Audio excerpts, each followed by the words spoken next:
They don't look okay. How come this isn't backwards? Just saying. Since little Topher is taking a trip with his father into the world outside our wonderful Europe. Hello there. Oh no, the thing's on. Ah, there we go. Hi. How's it going? I have a cat here. Hold on. He came into my office before I closed the door, so now I'm going to use him for uh, internet points. Where is he? Do I have to like zoom out? I'm going to have to zoom out too, aren't I? Okay, hold on. There we go. Hi. What you doing? This is Asher. He's exceptionally annoying at my desk. Hi. It'd be cool if you would just lie down. But you won't. You would rather do this forever. Just walking back and forth forever. Yeah? What's up? Hi. Yes, hello. Oh, pretty kitty. You are very pretty. And you're a pretty big pain in the ass. Yes, you are. I'm going to kick you out in a second, though.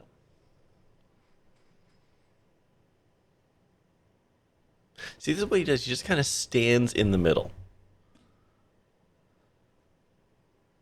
Hey? Are you leaving on your own volition? Oh my god, he left it all on his own. That never happens. And now the camera's all too far that way.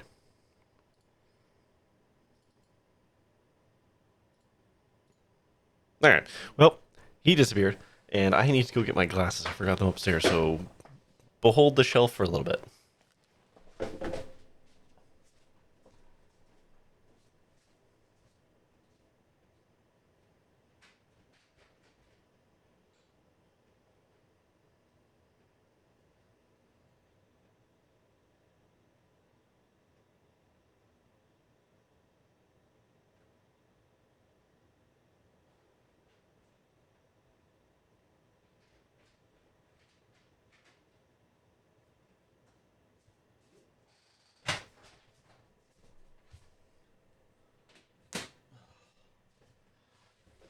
Okay.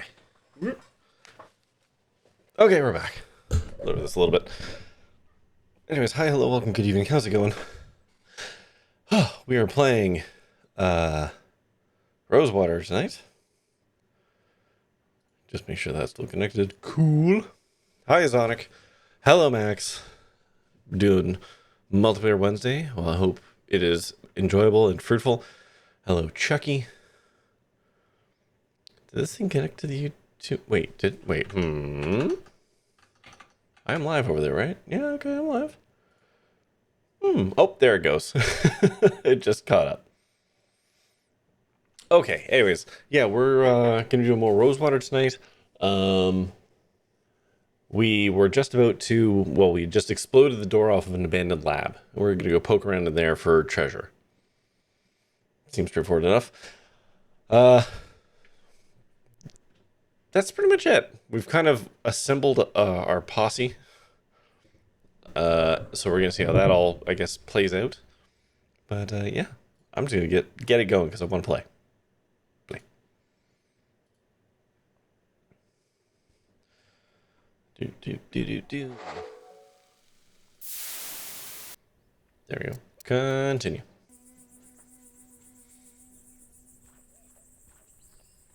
Hey, Phil. What up? How did you become so proficient with explosives? The science of it always fascinated me. Even as a child, I read a great deal about mining and demolitions. The lessons were invaluable. So, when my parents sent me to university, I studied civil engineering. Most people do not realize just how much care must be taken when dealing with dynamite. Hang on. You have a university education? Of Judgy. course. Does this surprise you? No, I just didn't think a revolutionary would have a degree. Well, I do. From the Escuela Superior de Ingenieros in Madrid. Why don't you let me? Had a change of heart? I guess your words inspired me. Glad to hear it. Here, take it. I'm gonna need it for something. Right? Carry on. How are you? Oh, just fine, just fine. All right, in we go. I don't like that. Well, slap my behind and call me Betsy. All right. Not sure what I was expecting to find, but it wasn't this. It has been completely ransacked. Still, there's gotta be some indication of where Clark took his money. Let's take a look around. But watch yourselves. No telling what any of these doohickeys might be capable of. Just nobody's gonna talk about the cage, the cage in the room. All right. I can't really see through the porthole, but it looks dense in there. I can't see through. The window is too grimy. At least Dr. Clark practiced fire safety. I'm going to circle back to the obvious thing in a minute. I can't make heads nor tails of this chicken scratch. There's about 2 inches of dust. Empty. Not really surprising. What in the ether is this thing? I wouldn't get too close. Some kind of console. Seems to connect to a few things. 9207. Is this some kind of combination or code? I mean, okay, we'll circle back on that. Let's keep poking around at things. Much left. Some books and a broken device.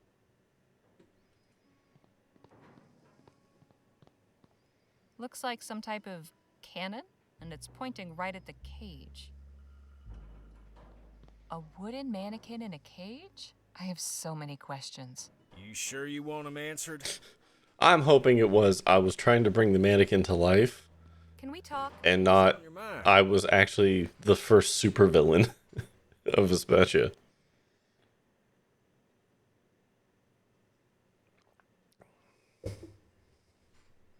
This place sure is something, isn't it? I admit, I never gave much credence to all that ethericity business, but seeing all them contraptions and appurtenances, let's just say it's given me a new appreciation for Clark's tenacity. Enough jabber. Let's push on. I like how that's her saying for him. She has like different sign-offs for each person. Let's talk. What about? Clark's lab is really quite something, wouldn't you agree? Yes, something unnatural. Something perverse. I mean, yeah, he seemed like a What freak. possessed him to undertake this research is beyond me. Right. Carry on.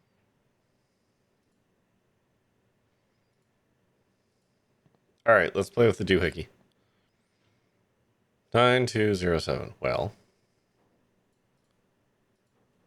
It won't turn any. 9. One of the dials is missing. Just my luck. Okay, so we're gonna have to find that. It won't turn.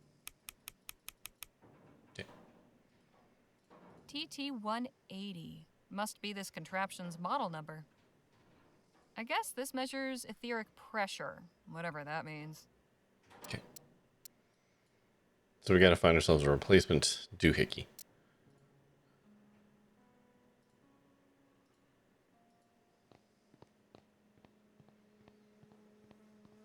No handle.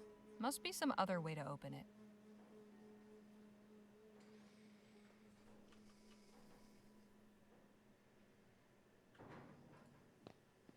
At least Hey, What up? Whatever. Oh, there's other screen.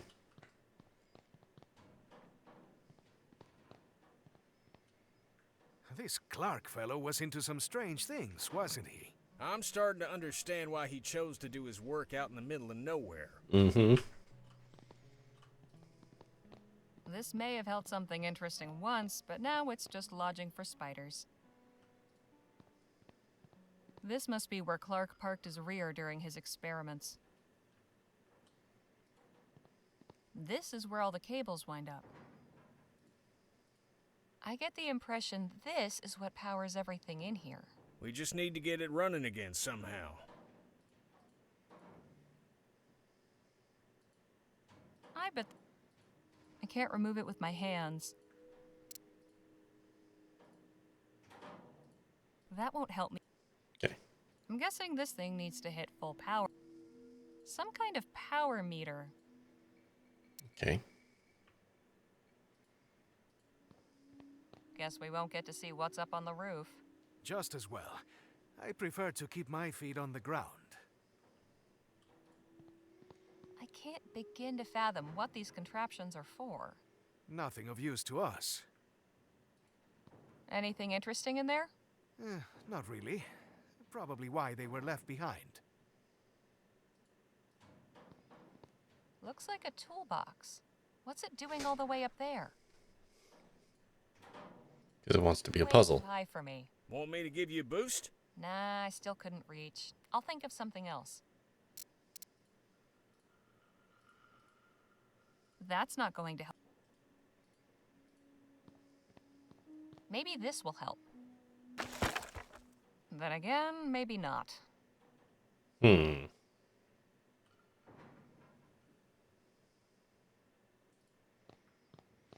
Can we shoot it off? Hey, What a... can you think of any way to get that box down?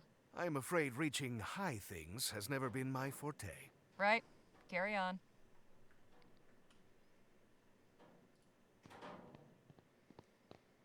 Can we talk? What's on your mind? Any clever ideas to get to that confounded box? Not too many, I'm afraid. Hang on, I've got an idea. Why don't you just shoot the box down? Beg pardon? Let's put that gunslinging know-how of yours to work. Yeah. I may be a showman, but I ain't a performing monkey. It's as I said about those bottles. I never perform sharpshooting tricks without a crowd. Fucking dork. Crowd be damned. I want to see what's in the box. You've proven yourself resourceful. I'm sure you can find a more practical way to get to that box that doesn't involve me wasting ammo.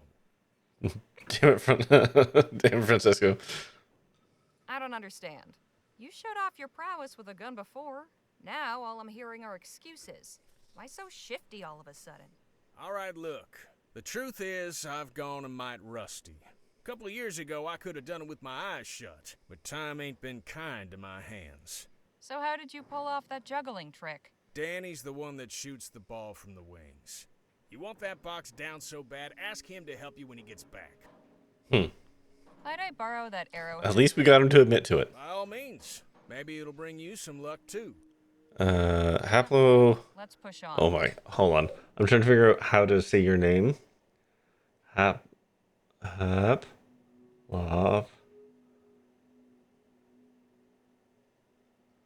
Haplo or Hap? Okay, thank God. Thank you. You saved me from myself. Hello, Haplo. Welcome in. My God, someone came in from Blue Sky. Social media does work. How's it going?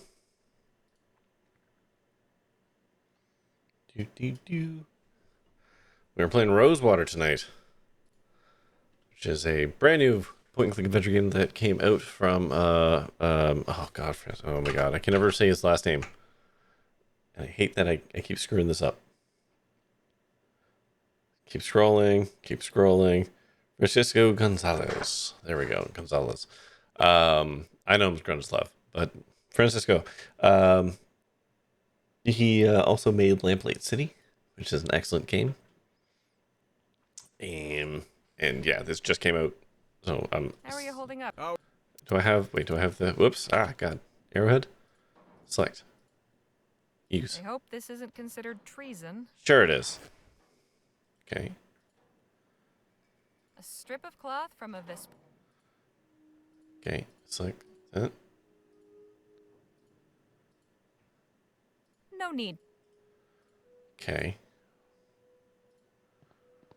What do I do with That's this? not going to help. What do you do with this? I have this. That's not.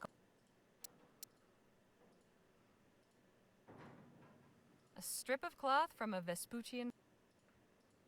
That's one sharp point. Okay. Jake ought to thank his. Fort Beaumont's parade. Yeah, looking worse for wear, yeah.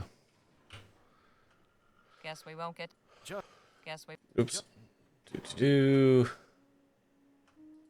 Looks like a toolbox. You know, I would posit that we should be able to walk up at least part way.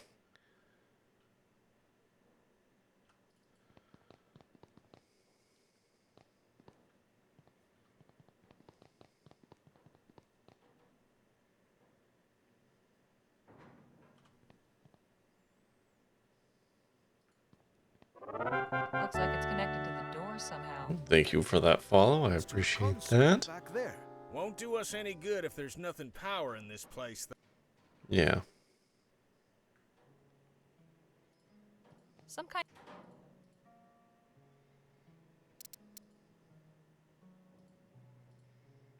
That won't. Okay, don't know what I'm doing with that yet.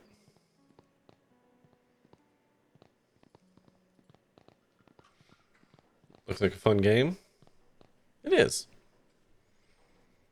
You know what? That's like the one thing I need to replace from stream moments is the follow message. Okay, can I pull the lever, Gronk? No good. There's some power getting through, but it needs more. Oh, hold on. Let's see if the. Haha. Oh, thank God, I only have to do one. That did it. Watching games and doing work while I'm development. Yes, who would do that? Definitely not someone such as I. Uncle Chop's flashbacks. Yeah, we're not on the clock though. The power's not getting through. This wire's all corroded. Yeah, and this one's Looks like fucked. something chewed through it. Looks a bit worse for wear. Just have to get it working. I ain't either. Okay, what do I got? I got some cloth.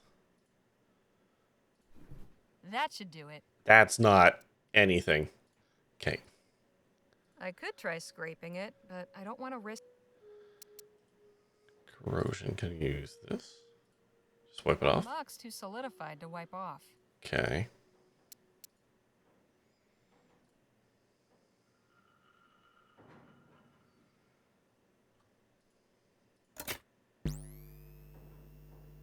No good. Okay. How do I get rid of battery acid? Can we talk? What's Enough. Can we talk? what's? Any Afraid not. enough, Jack. Okay. Battery alkaline? I mean, you're not wrong.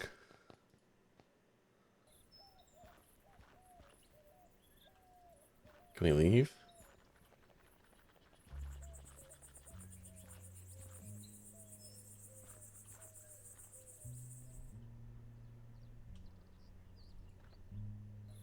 Oh, hello. Ah, hell, here we go.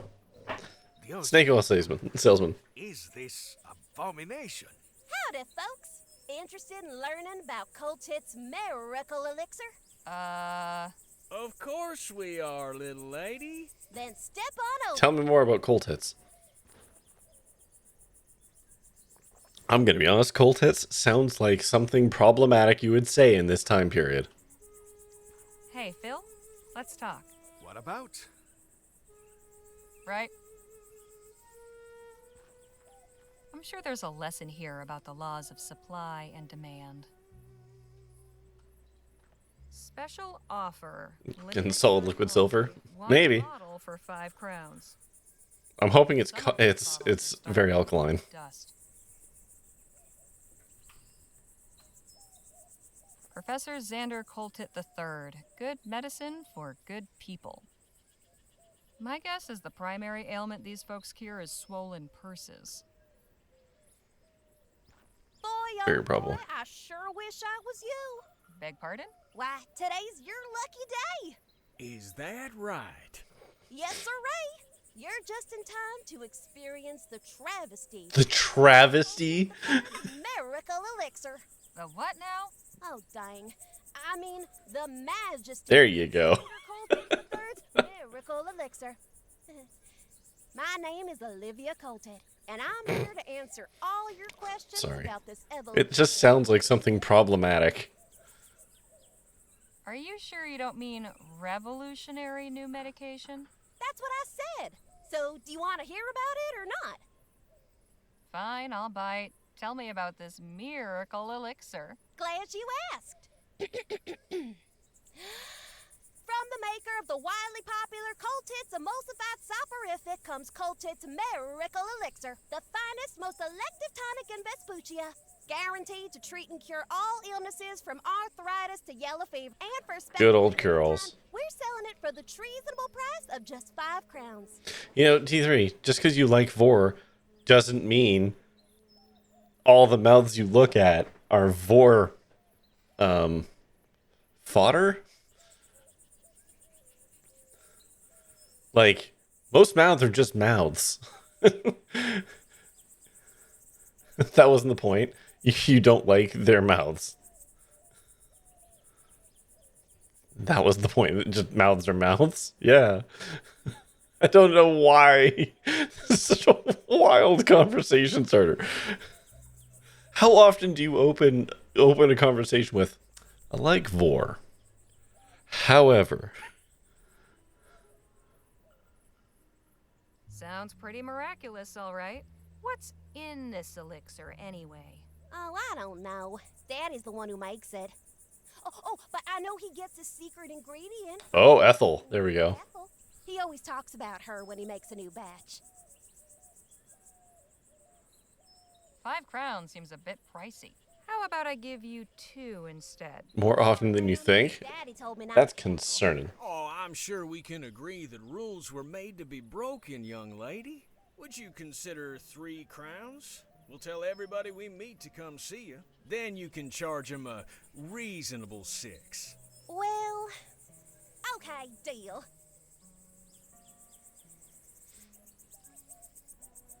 All right. You wouldn't happen to be related to a kid in Rosewater named Jem, would you? No, ma'am. Far as I know, I'm a lonely child. Really hope it's soap.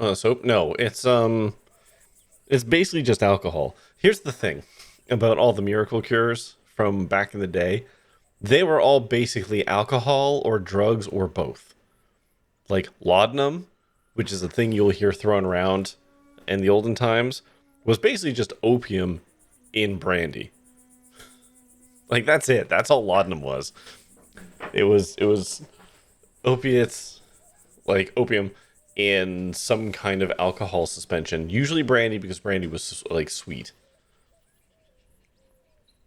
That's it. That's all laudanum was.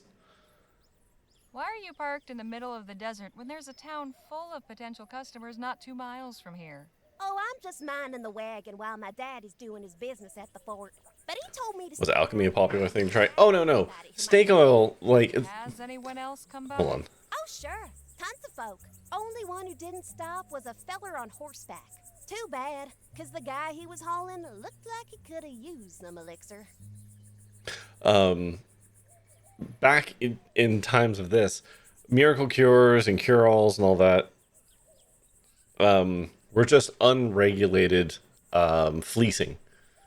People would make some kind of alcohol or some kind of tincture that would either taste horrible or taste good, and usually had a bunch of drugs dumped in them to make people feel good. And then you would get testimonials from those people saying, like, hey, I drank this opium booze and my bones stopped hurting. And then everyone else would buy it. Like, this was before, or this was like in direct contrast to medicine. And in fact, people like this were the reason that, was it FEMA? No, not FEMA. Basically the American Health Board, like, regulatory, FCC? No, hold on. Help. What the hell is a regulatory body in the US? I'm pretty saying the SEC. I don't think that's what it is, though. Anyways, it was created literally to put these people out of business because these people were just taking money from poor saps. say, do you know anything about that lab over there? No, but I did hear a big boom coming from that way. Was that your doing? No. No. Come on, you can tell me. I'm no tattler. I said no. Now stop asking. Fine, jeez. I think I've heard it. It was All right. Goodbye.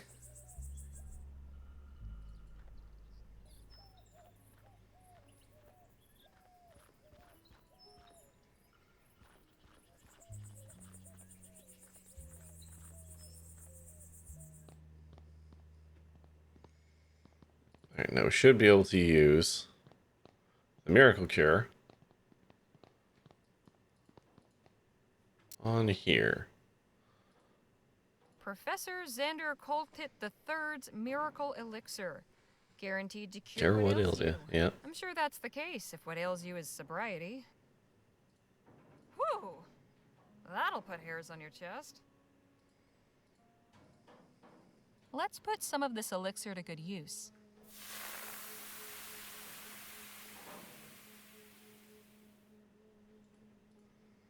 Pull the lever, Kronk.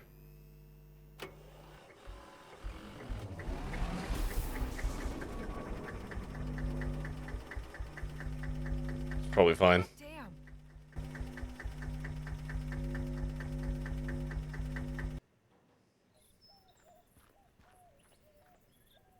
Looks Yeah, like Phil physics managed still to get exists the in the door. modern world. Wonder if they Which found modern anything world? inside. This one?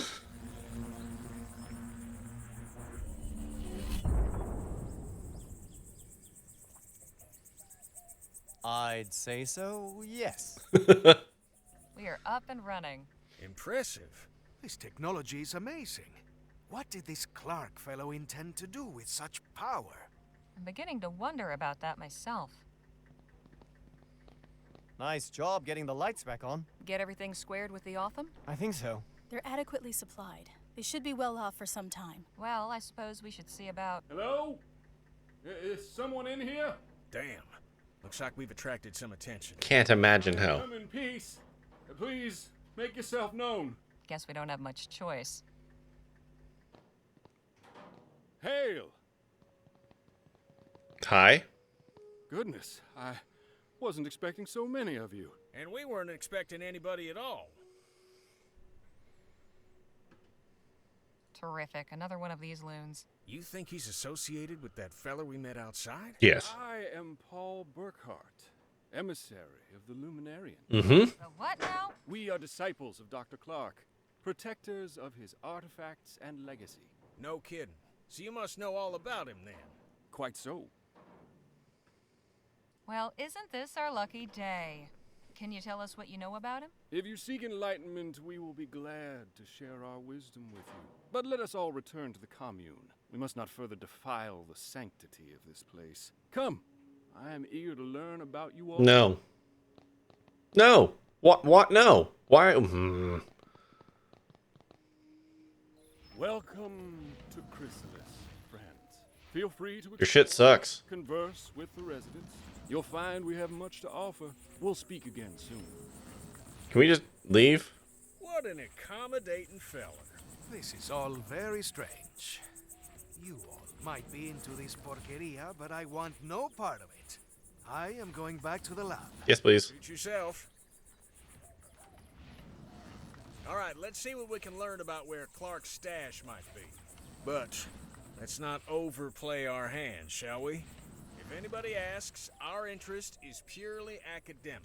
I'm really not a good liar, Mr. Ackerman. Shoot, nobody's asking you to lie, sugar. Just withhold certain details. We're interested in learning about Clark. That's all there is to it. I mean, it's not a lie. Let's see where our friend's gone off to. I know lying doesn't come natural to some. For others, it's like breathing. Don't take this amiss, but if you'd like some pointers, sometimes it's good to be able to keep certain things to yourself you don't want everybody and his uncle to know. Oh. All right.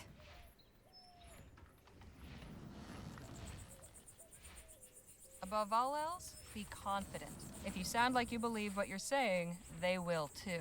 You seem to have a lot of experience in these matters. Maybe, but I only lie when it's necessary. You find it necessary to lie? Sure, at times. To save my skin. You don't? I haven't needed to. Lucky you. Well, you're rolling with the wrong crowd.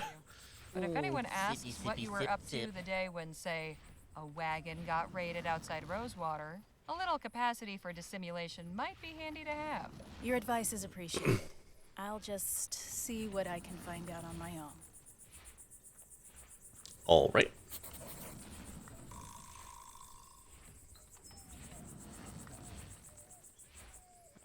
Not very intimidating.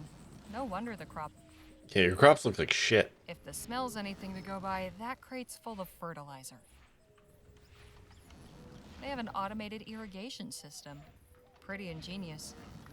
New Everspace DLC's looking slick. Sick, slick, whatever. Automated. Certain. Seems like they're pretty self-sufficient here. I will return to Everspace at some point on my own time. But I'm literally just waiting for all the DLC, like for the extra stuff to be done. Kitchen to the left, rostrum to the right.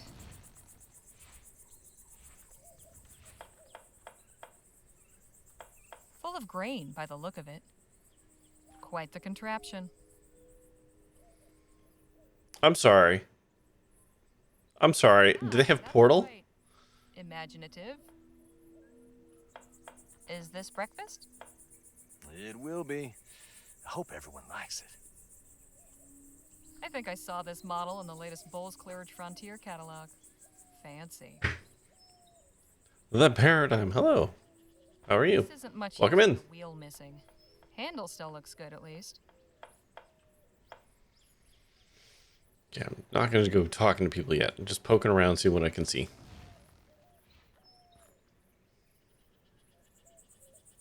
They're really fond of this butterfly motif, aren't they? I kind of like it. They're really... I kind of...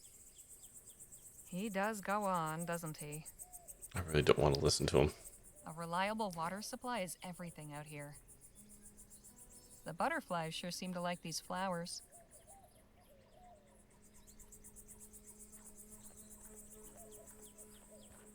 Something about that makes my skin crawl. The butterfly makes this one less creepy, but not by much. Hey, Dan. Start with Danny. What's going on? So, what's our friend on stage been jabbering about? What hasn't he? This guy makes Jake seem like a silent monk by comparison. Anyway, it's mostly been about Clark, his etheric research in New Britannia, how he built his lab out here after the Expo disaster. Excuse me, miracle, that sort of thing. He says Clark transcended. I'm not sure what that means. I don't know, but it doesn't sound good. What's your It impression doesn't. of Chrysalis? Well, it's peculiar. Everybody's got a job to do, a way to help. Nobody's left out, and that's nice. But all this stuff about etheric beings? It sounds, Crazy? You said it, not me. Anyhow, I wouldn't mind hanging around a while. I was wondering if you might help me out with something. What? There's a toolbox inside Clark's lab that's out of reach, and I've had no luck getting it down. You haven't even tried. Can I put your pistols to the task? I asked Jake to do it, but he said you were the one for the job. I could do that. Yeah. You want to go right now? Okay, no, we'll do it This very in a minute. No problem. Just ask me again when you're ready. I'll leave. I hope I'm not interrupting anything. Ah, Harley. Miss Larkin here was just telling me about this fascinating place. Mm-hmm. Oh, and welcome. It's so nice to have visitors. Thanks, but I was hoping to have a word with Jake in private. Of course. What's on your mind? This is hardly private. So, what have you picked up from these fine folks? This ethericity stuff is much more complex than I thought. Seems our friend Dr. Clark may have been on to something after all. I'll just leave you to it then. Oh no, he's going to convert. I don't know if I want to listen to this, but we're going to listen to this. My friends, today we give thanks for our manifold blessings. On this day of celebration, the Evocator's Day of Transcendence. Oh, what are the odds? And why do we celebrate today, on the 8-month anniversary? 8-month Because anniversary. one Okay. is nothing special. One is an isolating, selfish, One is the loneliest number. perfection. 8 is infinity. 8 is the flap of the butterfly's wings.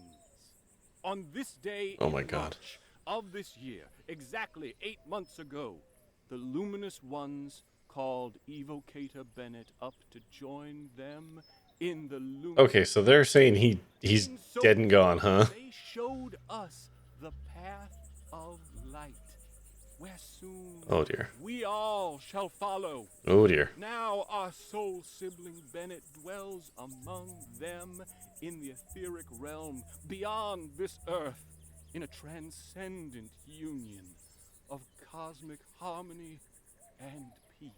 Oh dear. Them some culty words you were using there. I think I.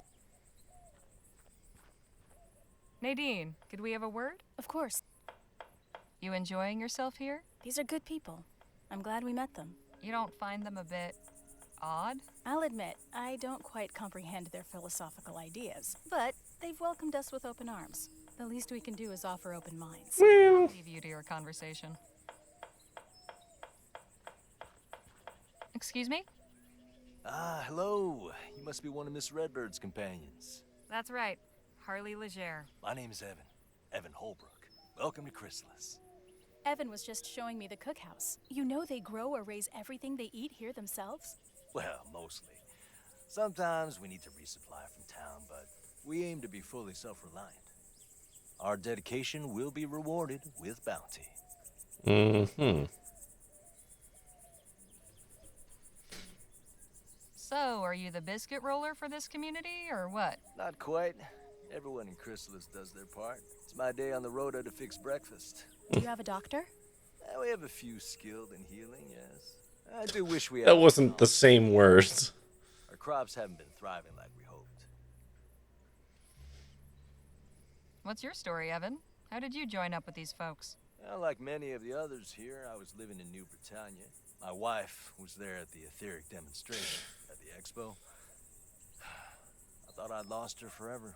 But emissary Paul found me and explained how she hadn't perished. Oh dear. Merely transcended. Oh dear. First, I didn't believe him.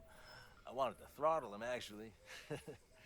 I can understand that reaction. But I realized that in my grief, I had become blinded. Oh, I am so sorry. Ah, don't be. One day I'll transcend too, and we'll be reunited in the ether. Okay. You don't have any cooling around here, I hope. Crops weren't doing well. Why not? Getting the irrigation in this year saved some of the crop, but we're facing lean times. We simply must find a way to grow enough to feed everyone. Okay. Did you ever meet Dr. Clark? Alas, no. I hadn't really heard of him before the expo. I was looking at the wax anatomical models and the medical models exhibit. Nice. But my wife said they turned her stomach, so she went to see the etheric pavilion instead. I don't think she really knew who Bennett Clark was either. It was just something to pass the time. If only either of us knew what a significant thing was about to happen. Clark's demonstration? Indeed. The miracle that drew aside the veil and took my... Trying to stay on the sweet side of this to get info. blessed souls up into the etheric realm. I only regret that I wasn't there, so I could have gone along with her. Do you know where Dr. Clark disappeared to? Evocator Bennett didn't disappear. He transcended. Again, you use this word. What do you mean by it? He passed through the etheric gateway and joined with the luminous ones. Yeah, so he got turned into nothing. Okay. Exactly what was Dr. Clark researching? Ethericity, of course. Of course, but what about it? Energy sources? Industrial applications? Ooh, excuse me. What? Miss Legere, I couldn't begin to tell you. Whatever reasons he may have given the public, the bankers, the professors, and what have you, his true purpose was to open the way for humanity to pass into the etheric realm. Uh-huh. It wasn't easy. He spent 2 years in that laboratory before transcending. Soon the day will come when we all can follow him. It was good talking to you. I'll leave you both to it. Goodbye for now. See you later, Harley. They're busy. All right, let's talk to this guy. Well, well, if it isn't my old friend. The Defiler returns. Hey now, don't get your britches in a twist. You're a guest of Emissary Paul, so I'm obliged to welcome you. But if you continue casting your shadows of discord over all that is bright here, there will be consequences. All right, dude. Okay. Now just where do you get off saying I'm casting shadows of discord or whatever? I caught you trespassing outside the laboratory. Then your friend blasted the door off. It was all in the name of research. I'm just as interested in all this as you. You've a peculiar way of showing it. Just because we aren't approaching it with revenants doesn't mean we're not interested. What's so special about this place that they've got you standing guard? This building houses our collection of artifacts salvaged from Dr. Clark's laboratory. Oh, so you're the ones who looted the place. We did not loot it. We saved important items from obscurity and decay. Sure. Think I might take a quick peek? Absolutely not. Outsiders are forbidden. What if I brought you a new artifact for your collection? Then I would be very surprised. We've already retrieved everything of value from the laboratory. Even from that locked room? That room is inaccessible. Do not even consider attempting to breach it. Oh, I've long since considered it, my man. So what brought you to Chrysalis? My personal business is none of yours. Touchy. All right. Did you ever have a chance to meet Dr. Clark? No. Nor did I desire to. No? Ethericity is not a power to be trifled with. I've Okay. meeting someone who treats it as a plaything. All right. Where did Dr. Clark end up? Not where he should have. This dude is given the cagiest answers. Do you know any details about Dr. Clark's research? He was toying with fire, pure and simple. He may have been inspired and driven to his work by the luminous ones, but he was only their tool. He did not acknowledge their undeniable glory or show them the proper respect. He took a battering ram to the door of heaven. This is the guy we need to be worried about. They whisked him away inside the gates, while the rest of us still wait outside. So what you're saying is, you don't actually know. I've underestimated you. I didn't think there could be someone more arrogant than Dr. Clark. So how does one go about joining your little club?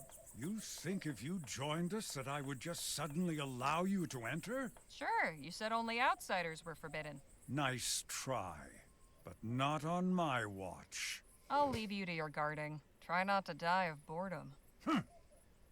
All right.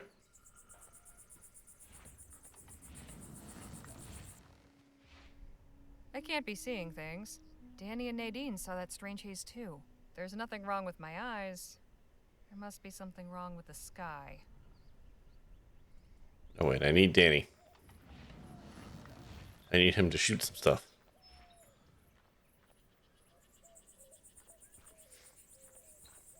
Hey, What's going on? let's go. Ah, Phil. There you Just are. fucking standing here. Those luminous lunatics. How long you just been staring at the wall there, Phil? Not entirely.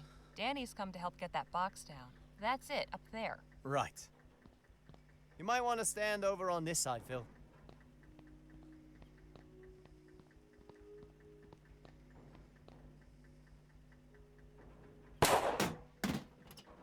Nice shot. Thanks, Harley. Happy to help. So, what's inside that box that's so important? Literally no idea. We all get to find out together.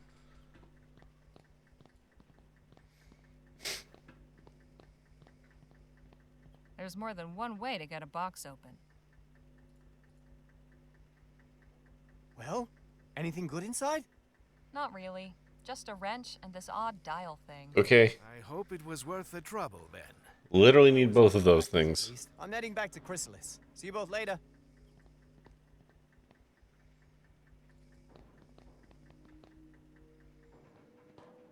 Okay. So we can put the knob on the thing.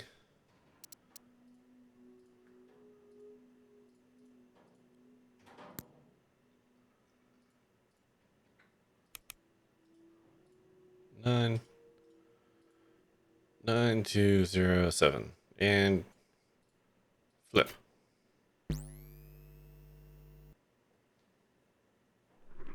Phil, you might wanna...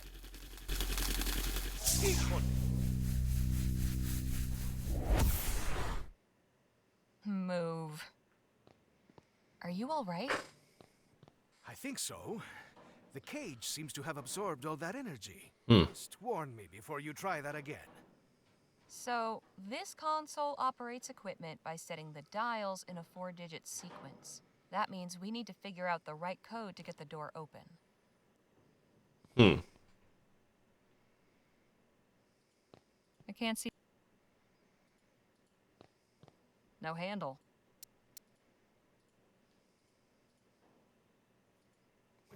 Can't use it on the glass, huh? At least Clark did his... As far as we know. Empty. I can't... A wrench. Okay. Hmm.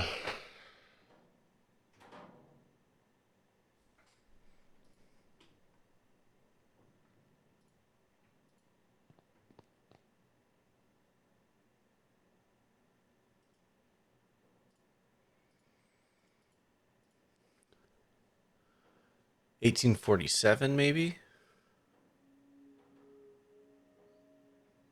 Or 6947.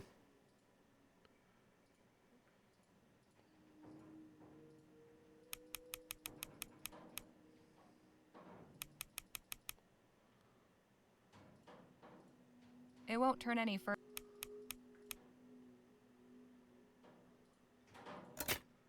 No good. I guess those dials... Okay.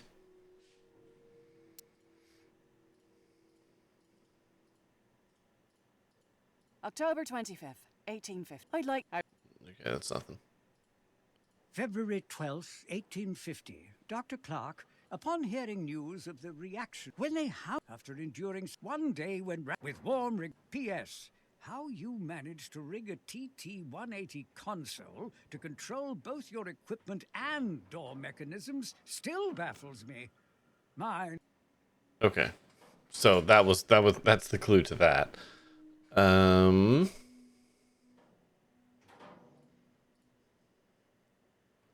6947. May as well just try that.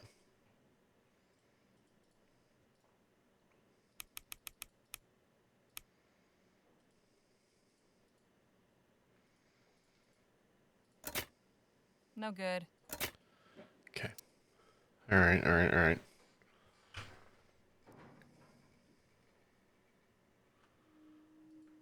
Looks like it's connected to the doors. And that wire runs to the console back there. I can't...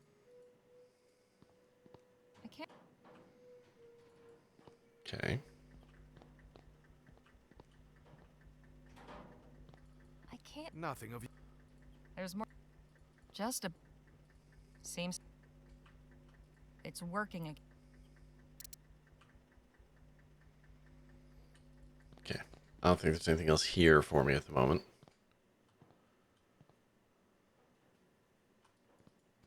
I will stay.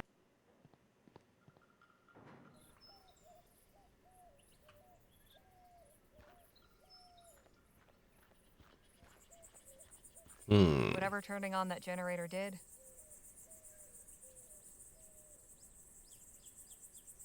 All right then.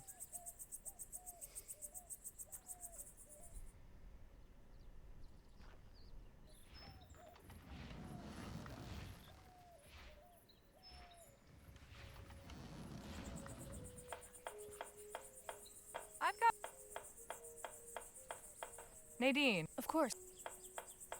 Any ideas as to how to get that fellow over there away from his post? Be confident? Afraid this situation's a bit more complicated than that. No good advice. I'll leave you to your... This...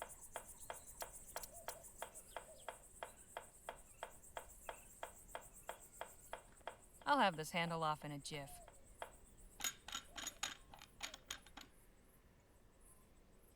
Okay. Formerly used to pull a wagon. What?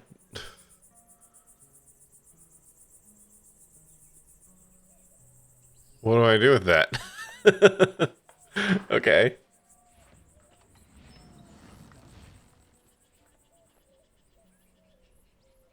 Could we have... Sure.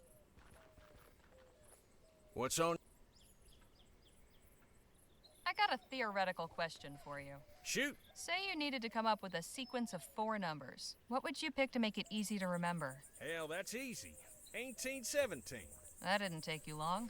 It's the year I broke my first filly. If you... Gross. Not something one forgets easily. Right. I think I've found a promising lead.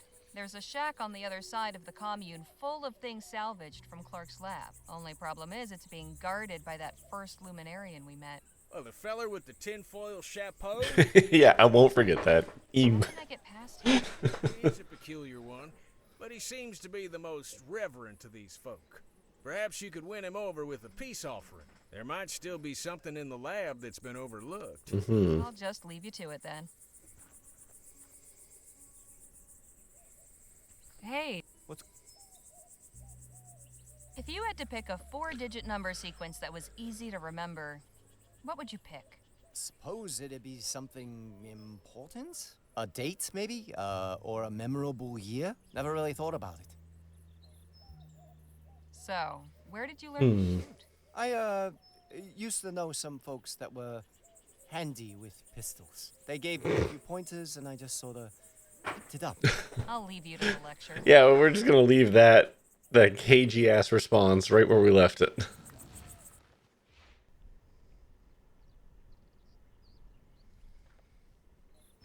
Okay.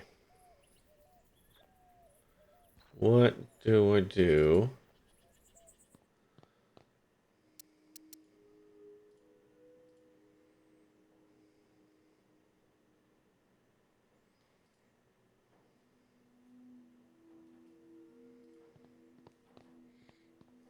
An interesting piece of equipment. From a broken wagon in Chrysalis.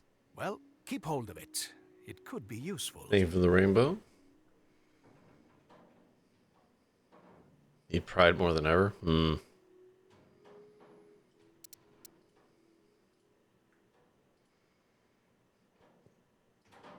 Maybe if I put this in...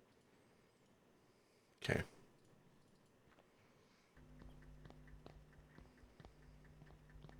I don't know why I have this thing.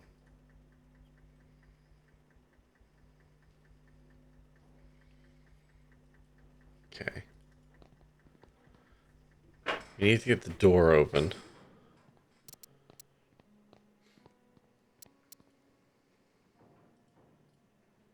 February 12th, 1850. I mean, we can try 1850.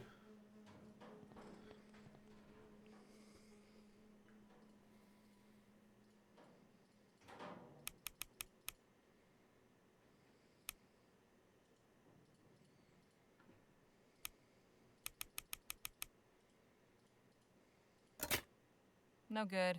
I guess those... Okay. Not the best. I tried 1847, right?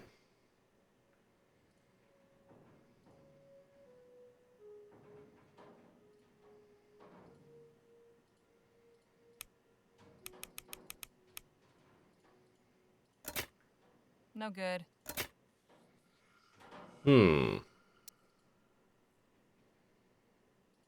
At least Clark did his testing. Hey. What? Any ideas what the code for the door might be? It could be anything. Unless I find it written somewhere, I don't see any other way. Santa Maria, that could take months. If what is behind that door is so important, then the code itself must be something meaningful to Clark. Maybe you can deduce. I am certain those. One of the Luminarians is guarding the place. Naturally.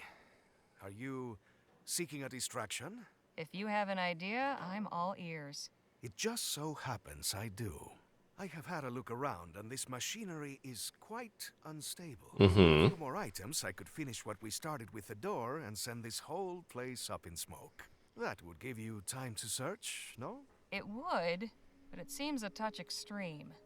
What would you need exactly? Well, mainly fertilizer and flammable liquid for accelerant. I can construct a detonator out of scrap I found, but I will need something to serve as the plunger to set it off. Well, I'll consider it. That's... Right? Carry on. I don't know if I want to blow this fucking place to smithereens.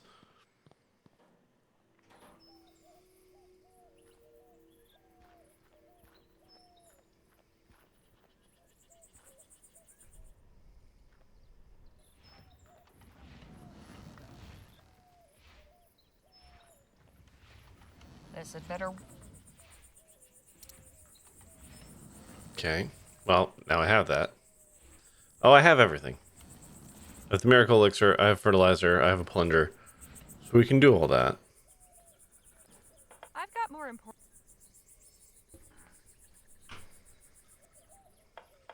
Hello again. Miss Lejeune. Your friend over there refuses to let me in to see Clark's artifacts. Yes, Samuel is quite a stickler for the rules. Sometimes I think he lets his duties as the emissary's assistant get to his head. It was good talking to you. Goodbye. See you later. All good. Yes.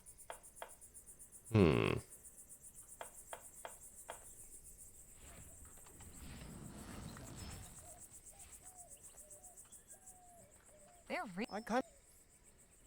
Here in Chrysalis, at the Evocator's laboratory, his holy temple, the veil has been parted.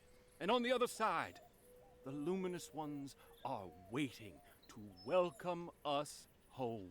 When he first arrived here, in that twice blessed year, for never forget that 8 is the most sacred number, Evocator Bennett perhaps did not yet know that he was building a temple. But that is what it was, my friends. A temple, a lighthouse, a shining beacon in the dark. A divine instrument that would pierce the cosmic veil, letting the ether's light shine through to guide us. So he showed up 8 months ago. Calling us here. Calling us home. Okay. Ads are about to start. So we're just going to park it here for a hot second. And we're going to play the ads. So, you know, back in like 3-ish minutes. So get yourself a drink, a snack, go to the washroom, stare into a pillow, think about the number 8. And we will be back in a little bit. All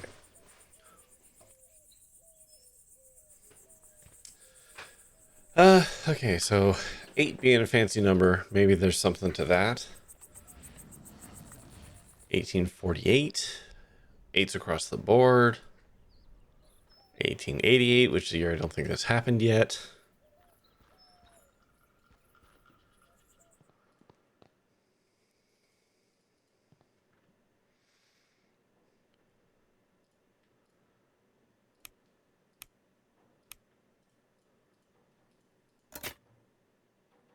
Oh. Hey. Nicely done. I can listen to clues and figure it out eventually. Came out, shall we? After you.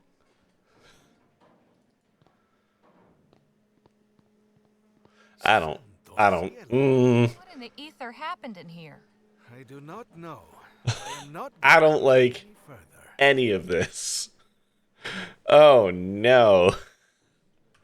I don't like any of this. These mannequins are disturbingly lifelike. This one's posed like it's reaching for something. Clark's research involved playing with life-size dolls? Que locura! Ripe and juicy tomatoes. How can they grow without any soil? Easy. Devilry. All right. Says the man cast in red light. Buddy. These squashes look healthy. This pumpkin is thriving, despite being sealed in here with no water or sunlight. There is something very unnatural about all this. This one seems to be the happiest of the bunch. How can you tell? It's the only one smiling. I've never seen anything like that before. Have you? Nope, and I never want to see anything like it again.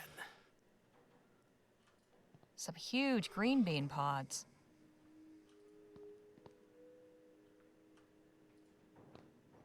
This one's missing its head. I wonder how that happened. I can die happy never finding out. That mannequin's head fell over here and has been wrapped up by a tomato vine. This might be of interest to our friends in Chrysalis. Ripe and juicy tomatoes. Completely overgrown. Probably for the best. These squashes look healthy. All right. I will stay. There, see, we didn't have to blow things up.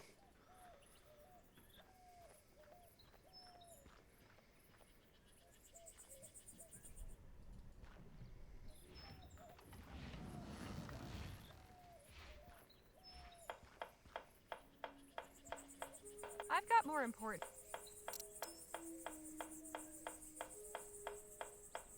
Have a look at this. What? Where did this come from?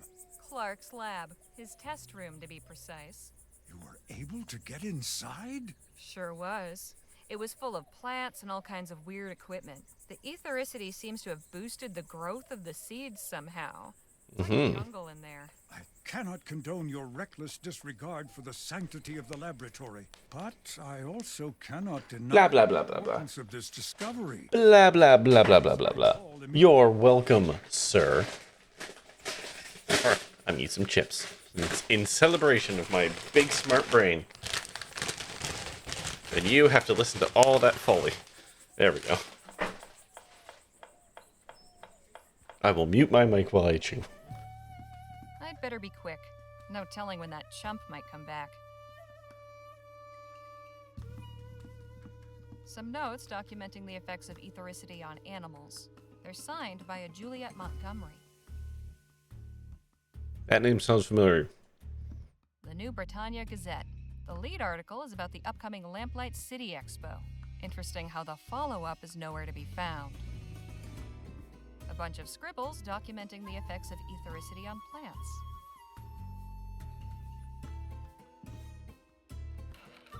Lots of extra glass. Nothing but empty. Damn, that's got a kick to it. It's full of cloudy orange liquid.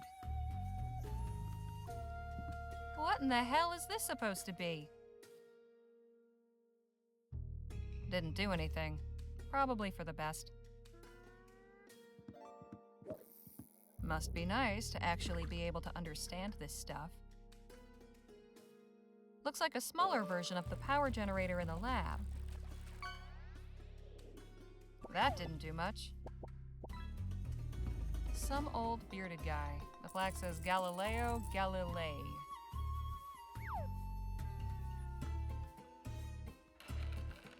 Lots more books. Mostly about technical subjects. Nothing that would help me locate Clark. Even more books in here. Some novels, poetry books, and what's this? Looks like a diary. I should have known. Get out of here this instant, degenerate! Don't you dare try any more trickery. Emissary Paul will hear of it. At least I found what I was looking for. Did I?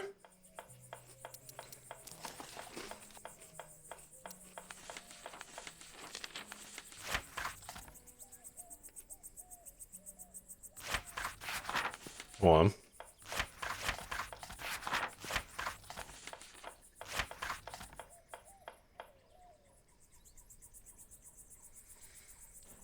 Mm-hmm. Mm-hmm. Hmm.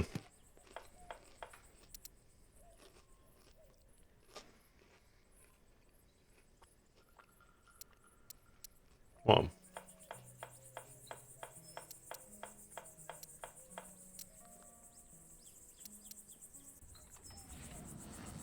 Okay, that's an old save. Okay. Ah, I've got to do it all again. Shit. Fucked it completely. Okay.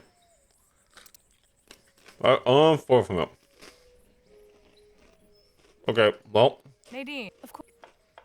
You enjoy. I'll Just gonna scream through it. excuse. That's right. My name's Evan, you So, do you, or Cro- what's I don't know if any of these are gonna be specific triggers. exactly? And What? did you, Clark? Do you? He passed. It was. see you Okay. Well. The diff. Hey, now. But if you, Now. you What's this we think of? So. What if? that we that Did you ever? eat. Where did? I've done all this. You know- We're just rocketing through my own script of not saving before doing stuff. Try not. Okay.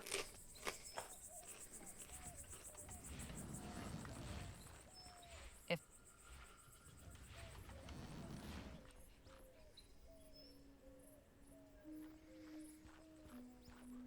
My Mm-hmm. Do the second one? in a divine call. Okay. We will never forget. And he raised, and 2 years later, and he. Okay. So yeah, the answer to the dwarf thing is to listen to this guy repeatedly. Hey, Danny. What's going? His that. Oh. What? But you any? I. I could. You want? No. I'll. I hope I'm. Ah, Harley. Hello. What is it? But all the And if why? Oh, this is new. Must have kept you busy for a while. Quite. There's still so much I'm looking forward to doing. How did you end up here in Chrysalis? Ethericity always fascinated me. I joined up with the Luminarians when they were passing through Rampton on their way west. We founded Chrysalis here, close to the Evocator's laboratory, and where the veil is parted. The Veil? The boundary between our world and the ether, the realm of the cosmos, home of the luminous ones. The barrier is very thin here. Can't you feel it? There's definitely something in the air. I've noticed you all sure are fond of butterflies. What better creature to symbolize transcendence? Like butterflies, we too will undergo a metamorphosis, pass through the veil into the ether, and join the luminous ones. Not only that, their wings have 8 sections, and they flap in a figure 8 pattern. Does that mean something? Evocator Bennett's sacred number, of course. The number 8 is very important, and Bennett himself was born on the 8th of August, 1788. That's quite a coincidence. Coincidence is mere illusion. Did you? We didn't speak long. Do you have the? You're not use every. What? Truth. Lovely. He all right. Be. don't. Could we have? Sure. What's up? So. It's They're all. Brad. They're my. I'll.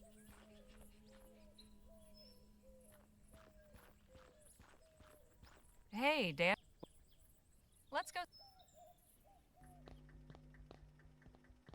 No, that. You might want to stand.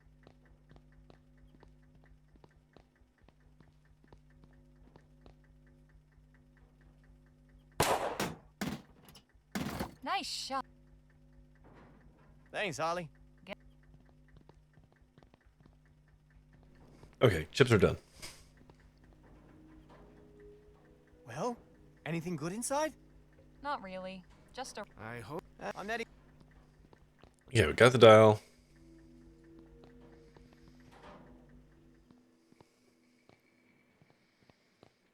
So we start by doing this. I think we have to do 9207 first.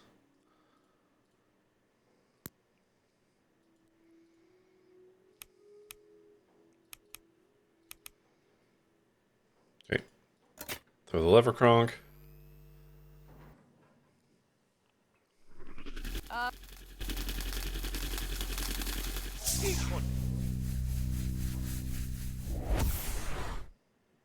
Move. Are you all right?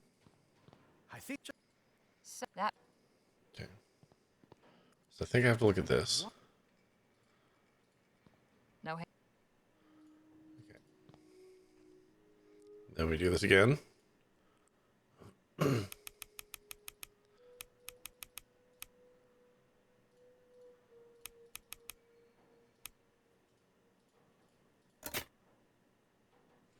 There we go.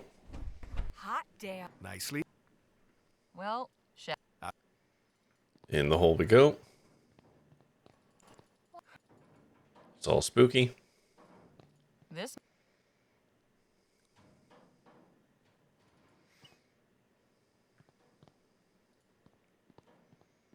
Hey. Whatever.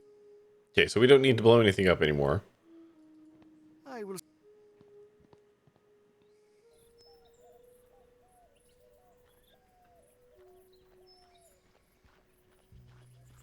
Whatever.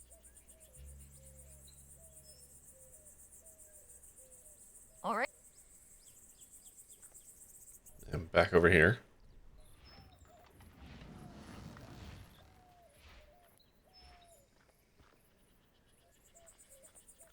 I've got So now we give this guy this. have the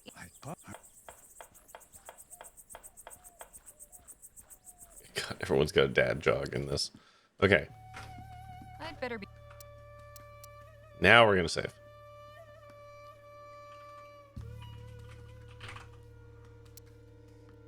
I want to poke around on some stuff over here. Nothing's hidden behind it. Doesn't. Let's see. Books on science, engineering, astronomy. I'm sure this is all fascinating, but it's not going to help me any. Bottles of different colors. More scrawled nonsense. Just another one of full of all kinds of liquids. I'd rather not know what they are. It somewhat resembles a telegraph, but what is this box for? It's a spirit box, isn't it? Things some people will keep for posterity, I'll never understand. Some old bearded guy.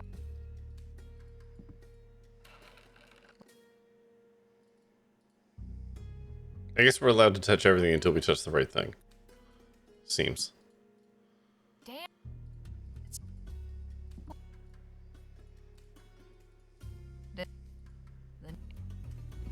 A bunch. Must. I should have known. Oh, interesting. He does actually have a time limit. Get out. Don't you? Damn. So much. I need to get back in there. Okay.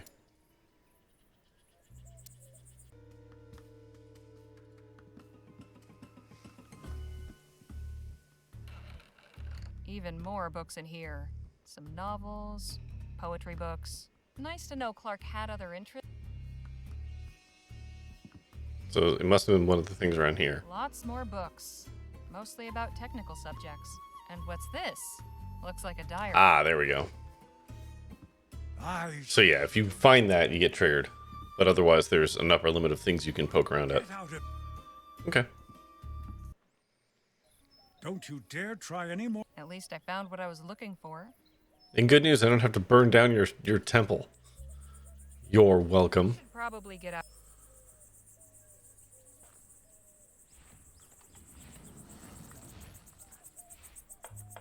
Do I need this handle? I'm gonna take it anyway. I'm taking it anyways. My handle.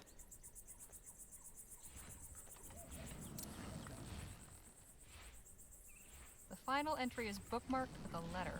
Definitely worth a read. But first... Okay. March 13, 1845. I'm embarking on a new project, which means a new journal. Here I will record my notes and observations from a series of experiments on the generation and application of etheric energy. I believe it can be profitably harvested from the very air and harnessed for an immense number of beneficial uses. I see the streets of Lamplight City aglow, not with the smoky flicker of flame from burning costly oil, but with bright, etheric light from lamps that never need fuel. I see compact, efficient etheric engines replacing the bulky and limited diffusion generators that drive Her Majesty's airships. I see our nation's mills and manufacturers humming, kept in motion not with the sweat of the brow or the belching fumes of coal fires, but with clean, abundant power of aethericity. The applications are limitless. But before they can be realized, I must turn my attention to the practical problem of efficient generation, not to mention safe, reliable storage. Even if energy can be summoned from the atmosphere on demand, some intermediate storage device will be necessary to absorb the excess and release it in a controlled fashion. Absent such a mechanism to modulate the unpredictable flow of raw power, the effect would likely be akin to cooking one's breakfast by exploding a stick of dynamite. Tomorrow I must visit Cunningham's to order glass tubes and ampules, as he always takes weeks to deliver. I remember that from Lamplight City. I hope he also has magnetite on hand in sufficient quantities, so I can start experimenting with it right away. But I'll have to try the iron filings first, if not. Down to the last spool of copper wire. Must pick 'em more. And I must stop by the office of the Gazette soon to circulate an advertisement for a new assistant in the weekend edition. Much to do.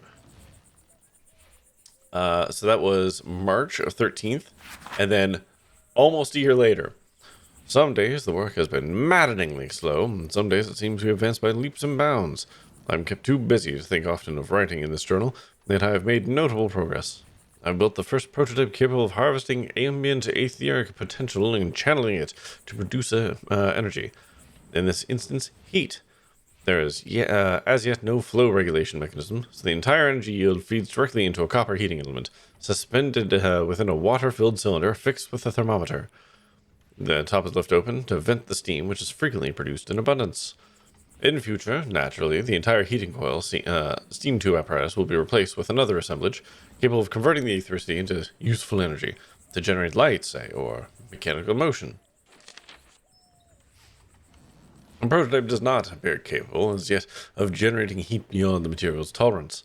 However, I have reached the limits of this particular configuration without hazarding a faithful superheated steam and shattered glass. I cannot say with confidence, even now, that a random harmonic flux in the atmosphere could not cause a sudden spike of etheric energy that would produce such a result. Now that the principle is proven, we must experiment with introducing a regulator to throttle and control the flow, for both safety and practicality. There remains the not inconsequential matter of funding. It has taken longer than to anticipated to reach even this early milestone. Beyond the initial outlay for equipment, I had not accounted for the necessity of covering rent on the old Turnbull Street storehouse, nor the wages of my assistant, Frank, for so long a term. I've already moved from Miss Gladstone's modest but comfortable lodgings to the garret over the storehouse, a move which has proved economical as regards both money and time, if rather less satisfactory in matter of board. I fear I did not give Miss Gladstone's Sunday roast quite the credit I now realize. In want of them was their due.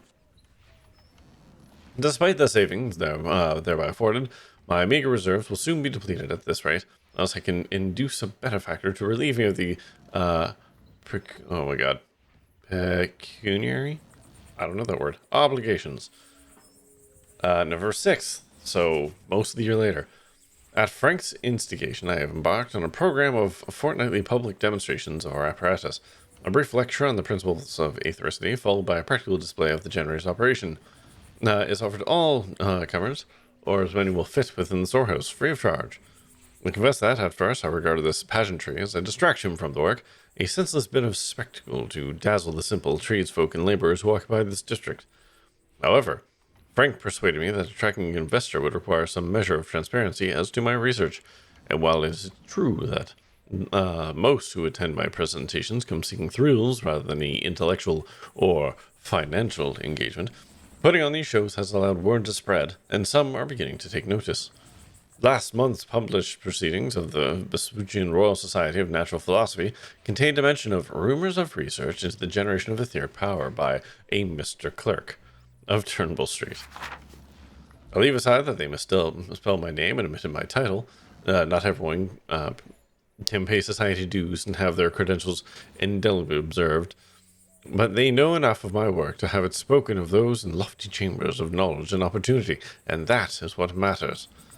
Then, since they did accurately remark the address of my laboratory, perhaps one or two of these learned gentlemen might be persuaded to visit and see my work for themselves.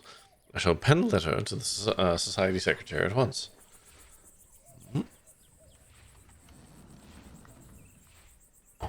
Oh. So, February 2nd, months later. With the introductions and encouragement lately extended by Dr. Nethersole, a second vice president of the VRSNP, I've secured connections sufficient to gain my place in an etheric pavilion to be installed at the Lamplight City Global Expo this very summer. Not only will I have the opportunity to demonstrate my etheric generator before a grand public audience, as a condition of my participation, Harmon and Grove, chief sponsors of the exhibit, have tasked me with consulting on the design of the pavilion, in terms of the requirements as to technical equipment, layout, accommodations for visitors, tens of thousands expected, and so forth. There's so much to be done to prepare. And tuning of the flow regulator remains the utmost priority. We still have some months left to resolve the superheating issue. I have high hopes for finer gauge electrum filament. It strikes me that whatever investments and explorations these firms have heretofore conducted in the sphere of aethericity, there are really very few individuals to whom they might turn to who have any measure of practical experience extending beyond the realm of pure theory. And yet I had to go begging, hat in hand, to them for the opportunity to take part in their expedition. Absent my generator, which can produce energy at a fraction of the cost of electricity, and with none of the polluting infrastructure, there would be nothing to present in their pavilion but promises and fairy stories of a future not yet in evidence. Sorry. Allergies. But I must not bristle at the indignities, and be grateful for my good fortune. At last the world will see the power of aethericity revealed. June 6, 1847. Horrors beyond uttering. I can hardly bring myself to write them here. Frank. Poor Frank. Oh my god. Hold on.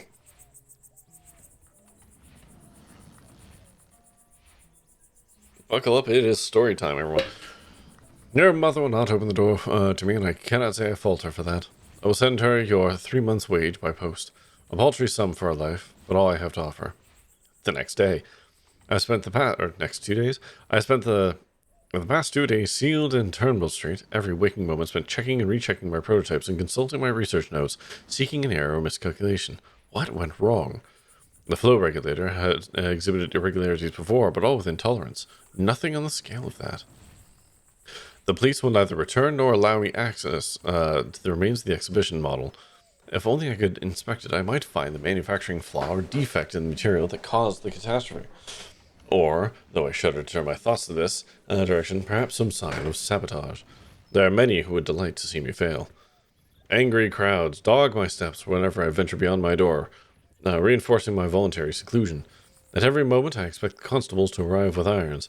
I have a growing suspicion that some handsome sum was discreetly paid by one of the sponsors to suppress public scandal associated with the event. If so, I am by happenstance the fortunate beneficiary of these maneuverings, and owe them to my present liberty. But what use is my liberty without my work?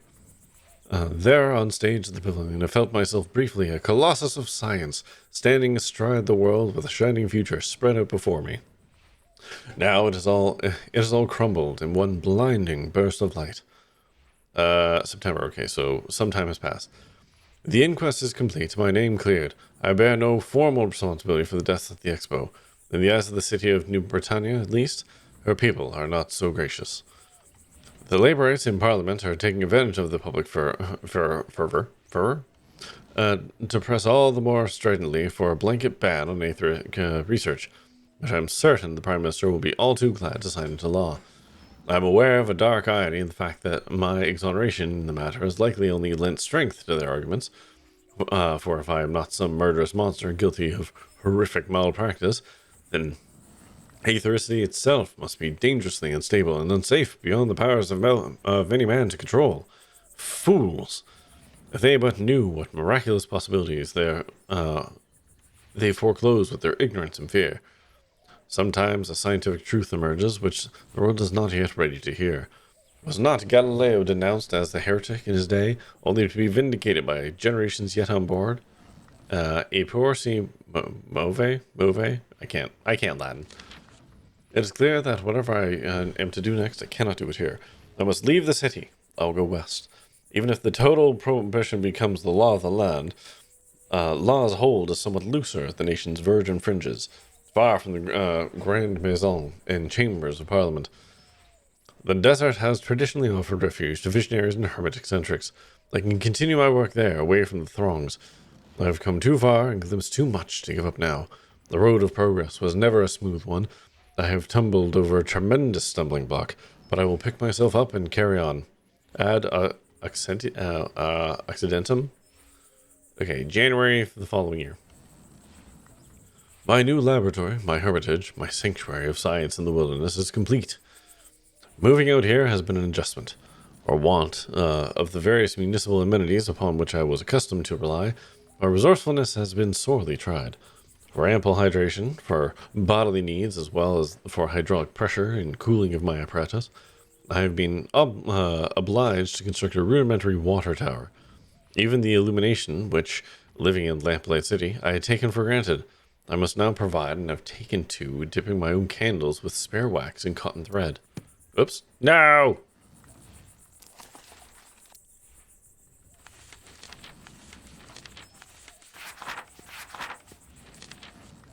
Okay. These labors I undertake alone, unwilling to venture so far as engaging another assistant. But solitude was the point of this relocation, was it not? I do believe the desert climate agrees with me. I've certainly found it more conducive to work without interruptions at all hours, and the San Bernardo Valley vistas offer quite an inspiring change from the clogged alleys and foggy horizons of New Britannia. I am not wholly severed from my fellow man. The small settlement of Rosewater is but a short distance away, should I need to call upon any of the civilization's necessities. While I was timid of my reception at first, I have found the people here rather more open-minded than those back east, and I have begun giving occasional lectures and demonstrations for small audiences. If these simple-hearted frontier folk can yet be won over and taught to admire and yearn for the transformative potential of aethericity, then perhaps there is hope for the rest of the nation in time. In the desert I am made anew. My sins are wiped clean by scouring sands. I begin again. Last page. Okay, May 24th, 1849. Fools, they've done it. They've sliced off their own nose and stamped upon it as it lay bleeding in the dust for spite. Our Prime Minister, having won re-election in defiance of all decency and good sense, has moved swiftly to deliver on his campaign promises and signed a total and immediate ban on all practical research, experimentation, and development of etheric technology. It is a dark age we live in, and thanks to Leroy and those liberated technophobes, it will stay that way. It is not yet clear what the repercussions will be out there, so far from the halls of power. I have no wish to tempt fate, and I have ceased all public display of my work. But will they remember the mad Dr. Clark, the erstwhile wizard of aethericity, and his self-imposed desert exile? Will they come looking for me? Like a scuttling bug, I must keep to the shadows and hope to escape notice. It is the only way forward. One day I hope to deliver the fire of aethericity to man, to lift him up from darkness and keep him in comfort and splendor. For this deed I can but hope that my punishment will be less severe than that with which Prometheus endured. My work continues. Jesus Christ, that was a long fucking diary. February 9th, 1850. That's only 9 months ago. Clark, I have a business proposal. Relinquish that dusty laboratory in the middle of nowhere. Come to El Presidio. You may stay in my suite at the Jolly Good Club. My Orem Star membership and military rank afford me certain privileges. Okay. You will be furnished with the comforts owing to a man of your intellect and accomplishments. It's signed L. P.S. You needn't have any concern for your valuables, as there is ample secure storage in the room. One of the aforementioned perks. Interesting. Jake will want to see this. Okay. So we're off to some other location. How are you holding up, Jake? Oh, just fine, just fine.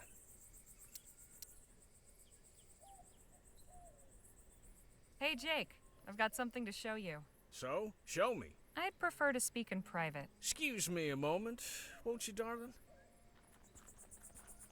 All right, what do you got? I found Clark's journal. Have a look at this letter that was inside. An invitation to the Jolly Good Club in El Presidio? Yep. Check the date. 9 months ago. Ah, nice sleuthing, Harley. Let's round up the others and say our goodbyes. We need to plan our next steps. Leaving us so soon? But you've only just arrived. We appreciate the hospitality, but it's time we moved on. If your journey must continue, then so be it. But we cannot thank you enough for your discovery of Evocator Bennett's etheric cultivator, Miss Legere. Once we relocate and configure the equipment, our crops will surely flourish. That's great to hear. I hope you'll all be well. Hopefully nothing bad happens. You will always find welcome in Christmas. Farewell, my friend. Odd bunch of folks, but quite charming in their way. I, for one, am glad to be leaving. Hear, hear. Have we finished our business here then? Harley turned up Clark's diary. More importantly, I found a letter inside inviting him to the Jolly Good Club in El Presidio. It was dated 9 months ago. That's right about the time he disappeared, isn't it? It is indeed. Mm-hmm. I'd say it's obvious that the good doctor accepted the invitation. And took his money with him? Well, it ain't here or in his lab. And what's that postscript in the letter say, Harley? You needn't have any concern for your valuables, as there is ample secure storage in the room. Don't get much clearer than that. True. Suppose we should start packing if El Presidio is our next destination. Now, let's not get ahead of ourselves. First and foremost, we need some transportation. You haven't got any? Don't you tour around? Sure, but our show wagon ain't gonna fit all of us. Plus, we'll need it to store all the show's props and equipment while we're gone. There's that lady in town with the wagon, though. Heard her talking at the saloon once. Said she hires it out to travelers. Sounds promising. The fancy lady. Who is she? Her name's Lola Johnson. I think she stays in the old blacksmith shop. Oh. Lola Johnson, huh? You know her? Not personally, but I've heard of her. Not who I was thinking We of. should head back to Rosewater, no? Yeah, let's get a move on. Right. Harley, I'm putting you in charge of hiring us some transportation. Danny and I are going back to the theater to settle some business. Come get us once you've arranged a ride. Okay. And just how am I meant to arrange it? Financially speaking? Well, now that may get a mite tricky. Our contract was to pay out at the end of the show's run, but seeing as we'll be breaking that contract, I'm sad to say we'll be forfeiting those proceeds. Anybody else got funds to contribute to the kitty? Not unless this Johnson woman accepts pesos. And I've few enough of those at that. I'm afraid I haven't got anything either. Harley, my dear, I'm afraid we must then prevail upon you to furnish the petty cash needed to get our... I have $17 to my name. Seeing as you're the only other one of our posse who's currently in the position of being gainfully employed. And it goes without... Oh, I have to write that letter up. The puff piece. Reimbursed once we find what we're looking for. On top of your... So, and that was 45 pesos, I believe. Or not pesos, I hope but so. whatever. Wonderful. Dollary dues. Well, then, we'll be seeing you later. What about you two? I think I'll pay Dr. Sedgwick a visit. It's been ages. And I owe him proper thanks for his care. See you in a bit, Harley.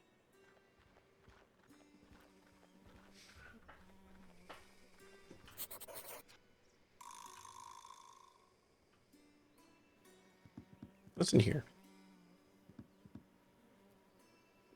Okay, fine.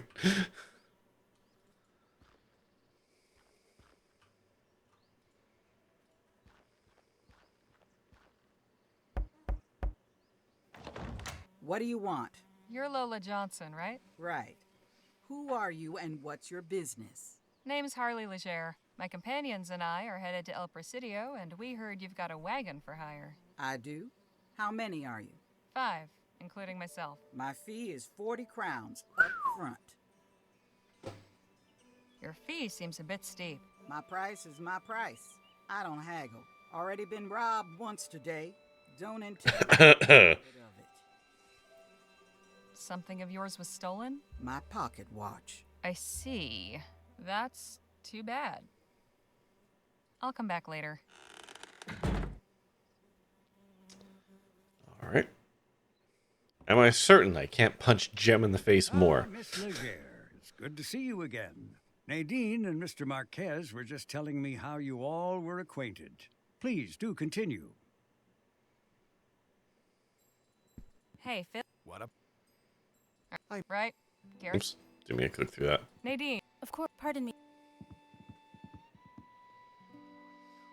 So, how was it working for the good doctor? Well, he taught me everything I know about medicine. It was especially interesting during the rush. We had no shortage of patients then. I lost count of how many broken bones I set.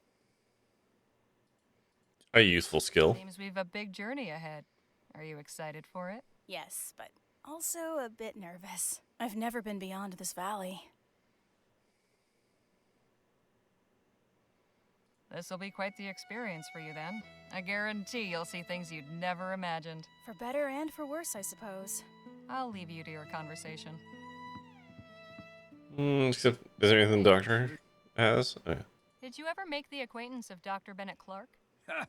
Doctor? If that man's a doctor, then I'm Hippocrates. Shall I take that as a no? Miss Leger, I do not associate with lunatics and crackpots, especially those who recklessly cause the deaths of innocents. You know, now... Not sully the good name of higher learning any further. Now that I know that that's the narrator from Freddy Farkas, I can hear it. Have you met any members of the Luminaries? Hello, Emerald. I beg your pardon? They're a community living near the old Clark laboratory. Oh, those ethericity cultists. Yes, they do make their way into town on occasion. Sometimes the women come to me seeking certain remedies and prophylactics. And I've treated one or two cases of malnutrition. The desert is a hard place to make a home. Something about the old lab draws in the gullible and deluded. Lost souls searching for meaning. I'll see you later, Doc. Do take care of yourself. And Max, you don't know that. You might land a couple lucky fishies.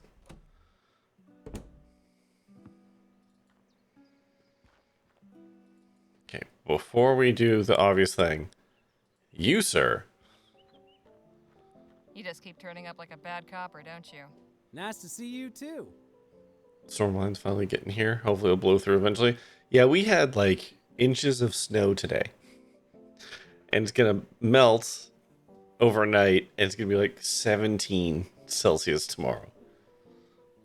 I'm nearly afraid to ask, what in the Sam Hill are you doing now? I'm selling maps of the town. To whom exactly?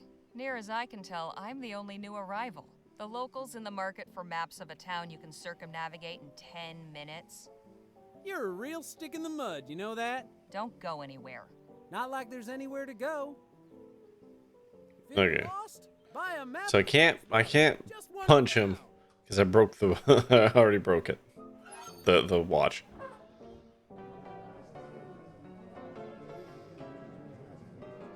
Okay, nothing else to do here. Maps of Rosewater, a steal for just one. It's a big jump. Yeah, it was like -3 or 4 Celsius this morning, and it snowed all day, and then it was freezing rain, and now I think it's just regular rain, and I think the rain lets up tomorrow by like 10 a.m. and then it's gonna be like 17. It's wild. I must admit, I admire the kid's gumption. His orthography, not so much.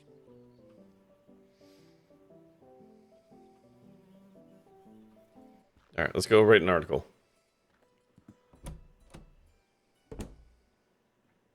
Good to see you again. Excuse me? How can I... ever happen to meet Dr. Bennett Clark? I have Joni's account of his demonstrations at the theater, but I never saw them myself. Never met the man neither. Went from Frost in the Middle last week to 26 on Saturday. Yeah. You wouldn't happen to know anything about the Luminarians, would you? I have no idea what that word even means. Never mind. I'll leave you to... Appreciate it. All right. We'll go up here. We'll talk to our boss. See you again, Harley. Hope you're spinning me some aurum. Well, I've spent the past couple days following Jake around, gathering plenty of straw. Glad to hear it. I like writers who go above and beyond. What do you need? Joni, I'd like to ask, could I get an advance on my article?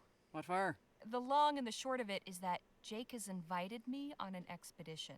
I'll need some extra crowns to cover the expenses. What kind of an expedition? We're going to look for Dr. Bennett Clark's missing fortune. Surely a far more interesting story, wouldn't you say? You're right about that. Tales from the wild frontier are in vogue these days, and folk will be gumming to find out what happened to Clark. But I like people who finish what they start. Get me your assignment, then we can discuss your next one. Okay. Say, did you ever Worth get a shot. to meet Dr. Bennett Clark? Not personally, but I did attend one of his demonstrations at the Opera House back before the ban. The man knew how to put on a show, I'll say that much. Pity it all came crashing down in the end. Have you encountered the Luminarians? What in the ether is a Luminarian? Oh, they're in the ether, all right. They're a community of folks living near Dr. Clark's old lab who have designated themselves protectors of his artifacts. They believe Dr. Clark transcended into the ether. I like how they're like, oh, he transcended the Aether. And it's like, no, he just skipped town. That's some wild stuff. But I publish newspapers, not copper novels. I'd best be on my way. Right you are. All right. Let's go. Let's go write the article. Just get it done.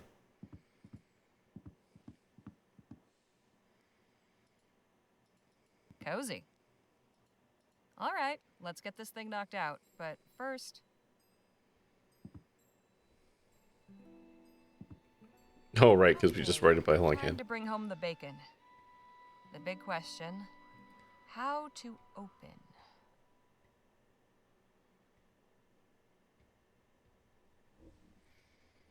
I'm going to skip the show. I'm going to start with the bar roll. When this writer was assigned to Here in British accent. It's Irish, actually. legend, she never expected to become embroiled in the action firsthand. But no sooner had my private audience with Gentleman Jake concluded than a saloon brawl erupted in the barroom of the Jack of Diamonds, and Mr. Ackerman's legendary pugilistic prowess was put on full display. Close enough. Don't tell the Irish that. Now, the middle section is to recapture the reader's interest. Let's see.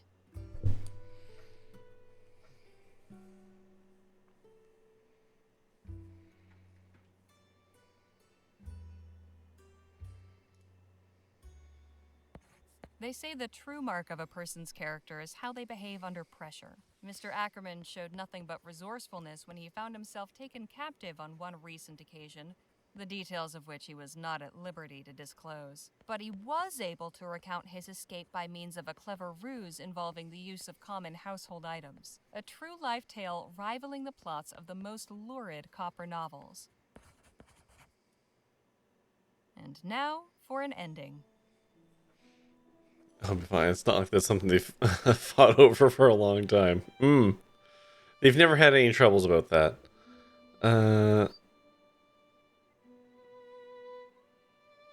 Alright, let's just puff it up. All in all, Mr. Ackerman has shown the true qualities of a great leader and hero. May his adventures persist and his tales continue to inspire and delight. All right, that should do it. Now, what should I title it?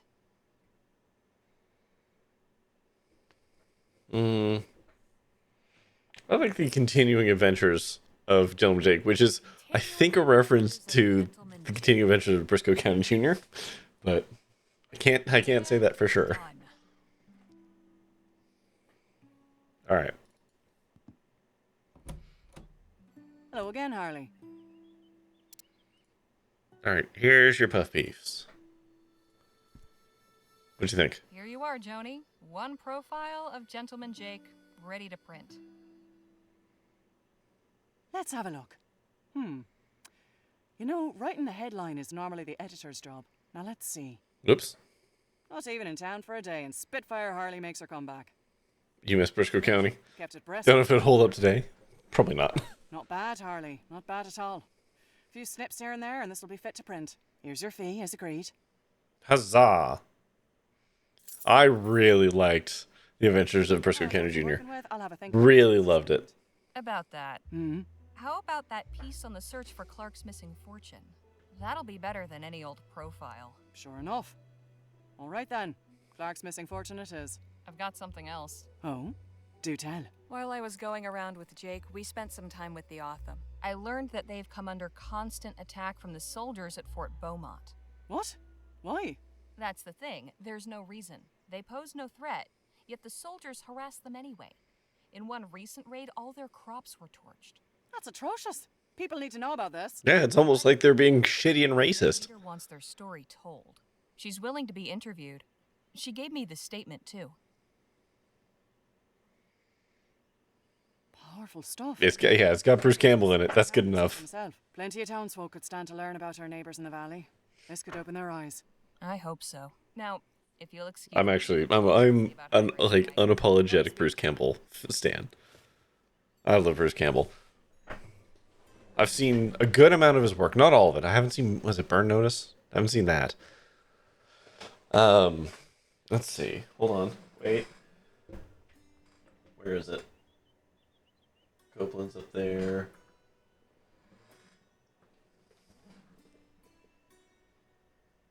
Where is it? Oh, there they are. Hold on a second.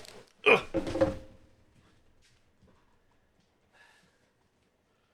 Do I remember Jack of All Trades? Yes. But also, I have Make Love the Bruce Campbell Way and If Chins Could Kill. That's right, I own not one, but 2 books about Bruce Campbell. I don't own any other books about any other person, I think, at all. Nothing remotely bibliographical. Is that true? I think that's actually true. I mean, I have a lot of Douglas Copeland. Oh, maybe one of those books is kind of about him. I've got a whole bunch of Douglas Copeland books, and I think 1 or 2 of them are him-centric, so maybe there's a tie there. Frank got her copy signed as Bruce freaking Campbell and thought it was great. Yeah. Man, I would love to meet Bruce Campbell. I really would. But yeah, Jack of all trades. I mean, he was also in Xena and Hercules as kind of like one of those crossover characters.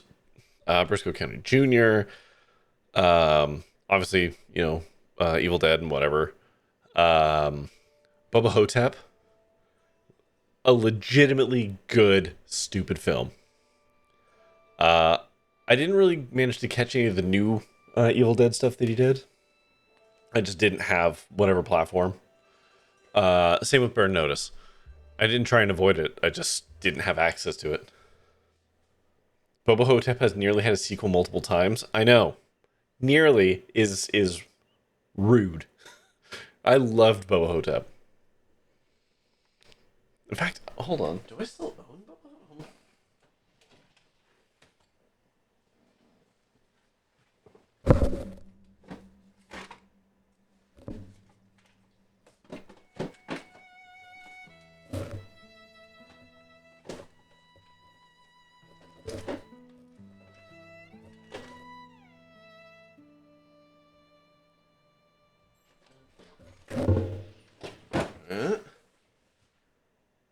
No. I used to... Hello? Oh. I used to own Bubba Hotep. I don't think I still do, sadly. But I did used to. Have you seen his rant when someone asked what it was like having a cameo in Spider-Man's? Is that the one where he ends up saying he's the only person in the Spider-Man universe to ever actually defeat Spider-Man? See you later, Joni. Take care of yourself out there. Yes, I have seen that rant. Okay, so... I got $62 dues. Wait, hold on. Can I get the advance? Because all I got was the money for the article. Hello again. No time to waste, gas. Okay, nope. That's all we get. Take care. Oh, it's a fantastic movie. It really is. Man, I might be tempted to do some kind of like community movie night for that. Hold on, what was that? Oh yeah, he's only one of the few characters in the MCU that breaks the fourth wall. Wait, does he break the fourth wall? I don't know if he. I don't know if he actually does. Does he?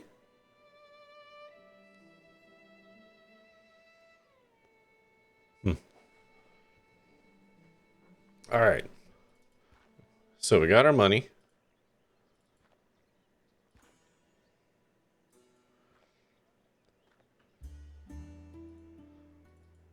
Knock on the door. Yeah? Here's your... Oof. Good. Get your posse together and meet me outside town at sundown. We'll head out then. Okay.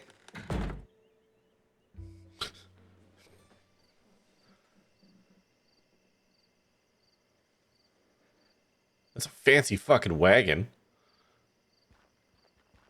There you are. This your group then? This is us. All right, folks, listen here. I'm Lola Johnson. This is my wagon. When you're in my wagon, There are many other wagons my rule. like it, but this one is mine. Rule 1. I'm your driver, not your friend. While we're moving, leave me be. That means no yammering in my ear about how pretty you think the mountains are. Rule 2. We stop and go as I say. I ain't interested in blowing up my engine. Last rule. Oops, just because you're in a hurry. Everybody does their part. Be it cooking, hunting, or gathering firewood. This ain't no pleasure cruise, and I won't be serving y'all. The road can be rough, but I'm an experienced navigator and tracker. So stick with me, and you'll be fine. Okay. If you've got any questions, now's the time to ask. The middle part better expand into a full extra room. No, it's just gonna be bunks. It's 2 stacks of 3. Just how long do you expect this journey to take? I reckon it shouldn't be more than 8 or 9 days, weather permitting. Anything else? Regarding your first rule, what if we have an emergency? Then tell me. Just don't bother me with small talk. I need to concentrate on driving. All right, Anything yeah. else? You said you're a tracker? What's that mean exactly? It means I'm good at finding things. One of you gets lost, or we're hunting our supper and need to trail an animal, I can do that. So, like a bloodhound? No, like a tracker. Compare me to a dog again, and you're finding yourself another ride. Yeah, shut up, Jake. And Huh, apologies. I didn't mean to offend. folk rarely do. Anything else? No, we're good. You'll have no trouble from us. All right then. Let's get a move on. Time's wasting.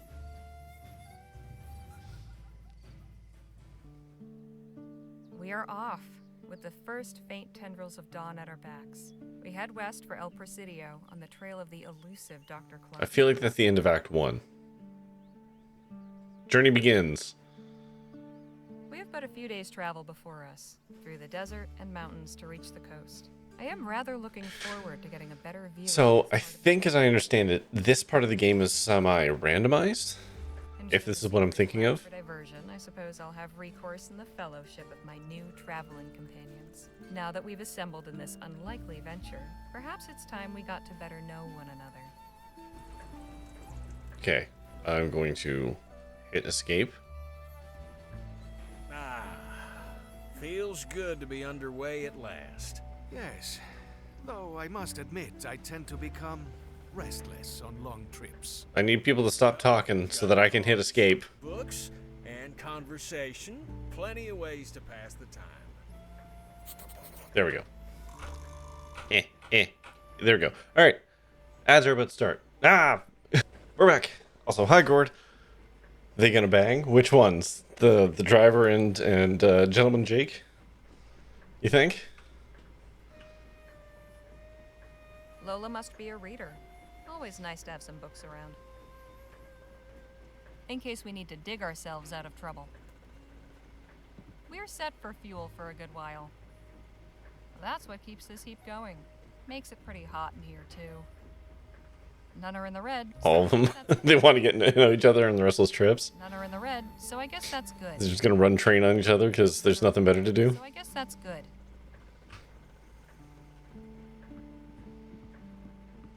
Jake's luggage. I could put everything I own in that suitcase and it would hardly cover the bar. It's pretty hot in there. Yeah, they should take all their clothes. A deck of cards. Helps pass the time.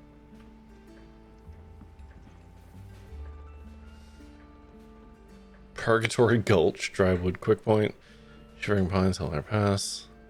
There's an El Presidio, so that's where we're going.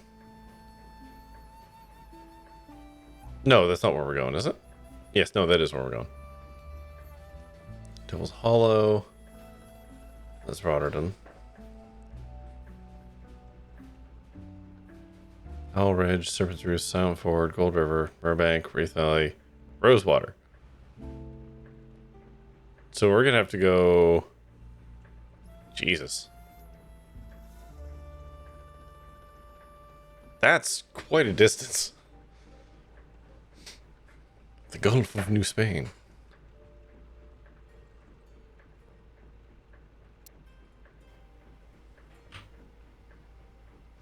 Alright, I guess let's start by talking to people.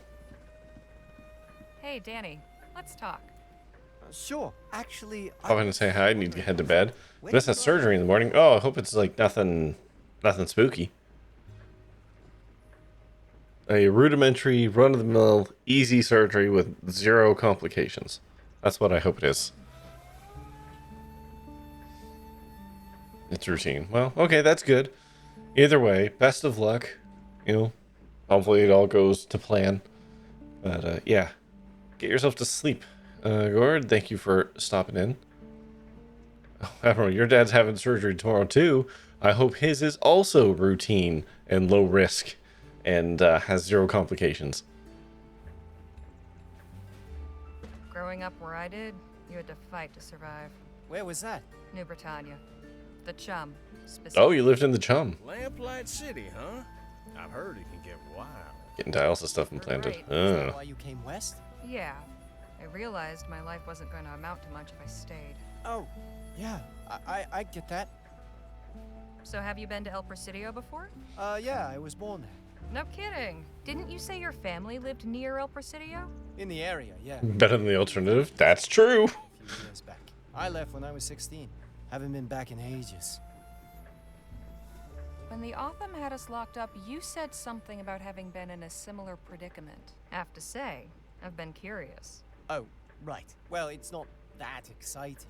Nothing like one of Jake's stories. Let me be the judge of that. So, before I met Jake, I used to run with some folks who, well, we got into some trouble. The guy in charge, he thought it might be fun to try sticking up a post office. Oh dear. That didn't go so well. We wound up in jail for a few days. We didn't escape or anything, just did our time and were let go. I see. Told you it was a boring story. Not at all. I appreciate you telling me. So who were these people you ran with before? They, do we have to talk about this right now? No. No, we don't. Sorry if I hit a sore spot. That's okay. Maybe some other time. Yeah, we don't have to force anything. Hey. Our friendship shall grow organically. Did your travels ever take you to El Presidio? A few times. Can't say I much care for it. But that city's for you. Too crowded, too impersonal. I'll take the wide open countryside any day. Looks like we have some time on our hands. How about a story? Sure, why not? It was 1842, and I'd been hired by the sheriff of Bleachbone Gulch to track down some cattle rustlers. It was a long and winding trail, but by following the signs, I finally tracked down the stolen herd and the rustlers' camp. So I went back to town and gathered up a posse. 4 able-bodied men, plus myself. That night, We went back under the cover of darkness. We had the elements of surprise, but we were outnumbered 3-1. Before I knew it, the shooting had started. It was a long and bloody gunfight. In the end, yours truly was the last man left standing. I drove that whole herd on by my lonesome. Back home by dawn, with not a head missing. Lost some good fellers that night. But that was the end of cattle rustling in Bleachbone Gulch. Hell of a story. Now there's plenty more where that came from. I don't believe any of it. Anytime, Harley. Hey, I see something up ahead, by the side of the road. Looks like some kind of castle? Wagon slowing down. Guess it caught Lola. Yeah, so these are randomized events, as I understand it. Huh. Now that is some truly impressive architecture. Do you think so? Truly? That it does impress? Is this your work? I am indeed visionary, architect, and sole laborer. My name is Vilja Sirkas. What you see before you is a monument to love. How do you mean?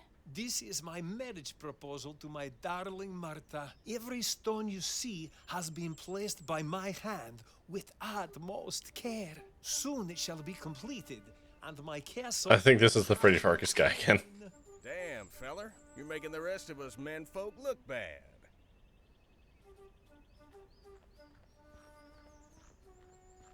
I'm going into town to pick up a few things. I'll see y'all back on the wagon. I'll come with you. Okay.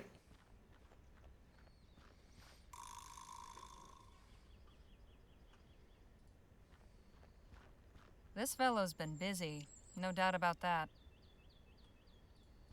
Not sure what's in them, but they look heavy. Suppose it gets the job done, eventually. I can't even begin to imagine. Okay. Pardon me, Mr. Circus? Yes, ma'am?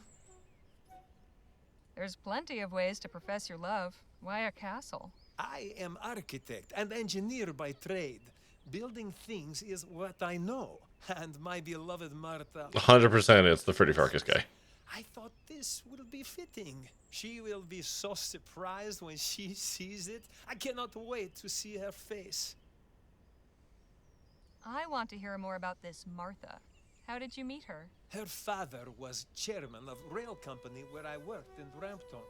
He introduced us. And you started courting? For a time, yes. Then my work brought me to Western Vespuccia, but we have corresponded.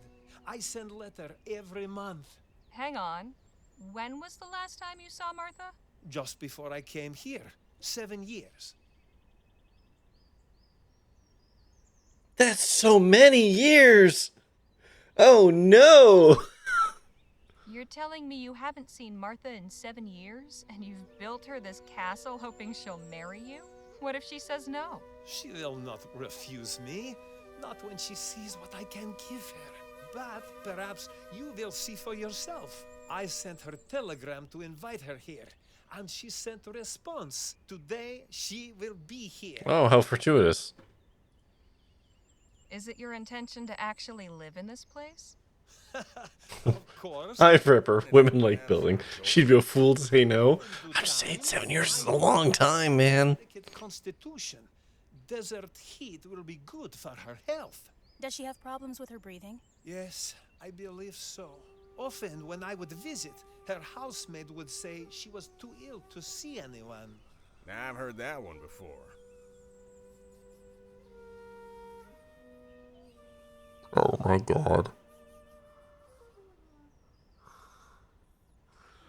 Oh my god. You said you built this all by yourself? How'd you manage My that? anxiety is so high for this man. Engineer by trade. There are plenty of stones all around. I simply gather and place them. So have you been building this castle for 7 years then? About that long, yes. I began at once when I moved here, so that I could bring Marta here to live with me as soon as possible. Caramba. Great work takes time. You've an interesting accent. Where do you come from? I am from Lithuania. I came to Vespuccia to work on railroad and build bridges. And how has this country treated you, compadre? Very well. I have had many opportunities. The money I earned allowed me to build my dream. I'll just be off for now. Thanks for the talk. Goodbye. That's not... Oh my god. You know, I can't help but remember the time I made a grand declaration of love. Wasn't quite this elaborate, but it came close. And what was the lucky lady's name? Meredith. She was something real special. Shame it didn't work out between us. Hope things go better for this feller. Just goes... Okay. Madre mia. Never before have I seen such a romantic gesture. This Martha is a... Fun fact, I looked up this voice actor, If someone did something, and what would your response be? he did a Puss in Boots character. Like, he did Puss in Boots for a series, like an 8-part series. Gratitude, I suppose? Awe? I don't know. For such devotion to go unacknowledged would truly be a crime. I really do admire this gentleman's dedication. It's rare to find someone so committed to anything. Poor bastard. Hope this is all worth it for him. As do I.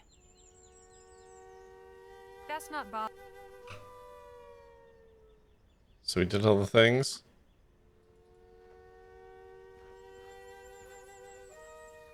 Harley, does it seem to you that something is not quite right about Mr. Circus' story? I had that thought, yes. I have a suspicion that the lady over there might have some clarification to offer.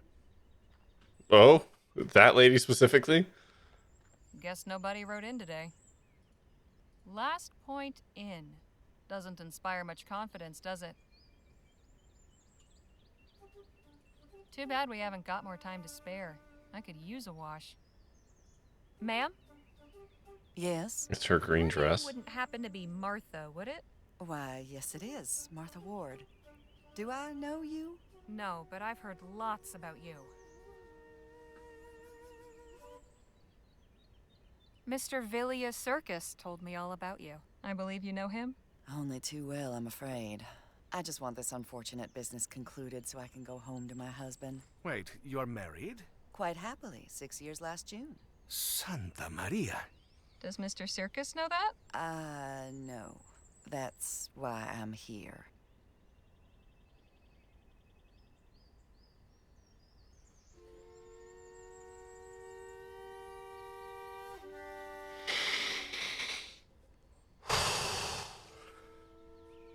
How did you and Mr. Circus meet? He worked for my father's company. We were introduced at a Yuletide soiree. He was pleasant enough, but then he began calling on me at home.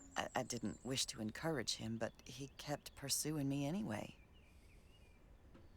Did you ever actually tell Mr. Circus you weren't... You didn't incorporate Santa Maria into normal conversation more. Eventually, I stopped receiving him with my father's blessing. He imagined a better match for me than some associate engineer.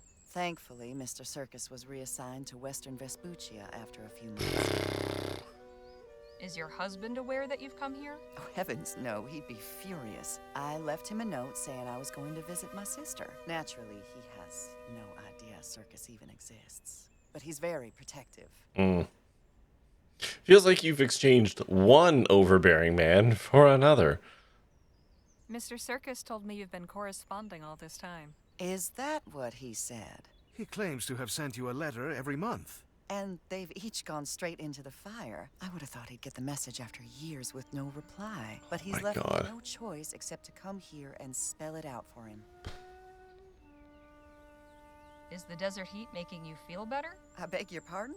Mr. Circus said it might help your delicate constitution.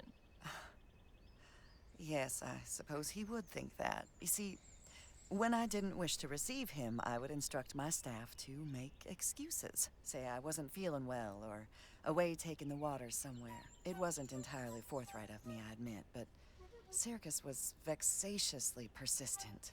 Enjoy your day, ma'am. You as well. And if you see Mr. Circus again, please don't tell him I'm God. staying here. I'll go and speak with him when I'm ready.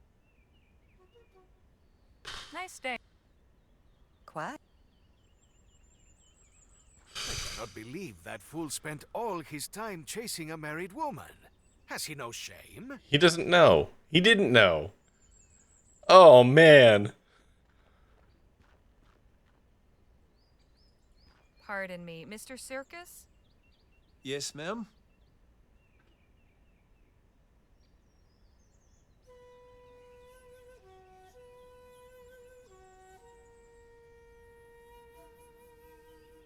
I'll just... Goodbye.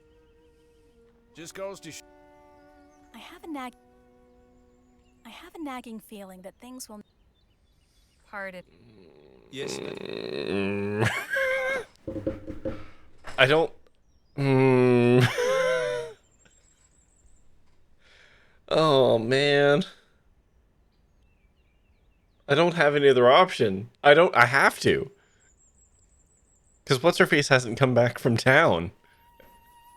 Goodbye. And there's nothing else to do here. Right? Like, there's nothing else to do. I have to do it. Oh, Christ. Pardon me. Yes. Mr. Circus, there's something you should know about Martha. What? What is it? Well, it turns out she's married. Has been for 6 years. What? How do you know this? Did you meet her? Yes. She said she would come speak to you when she was ready. Ah, this explains everything.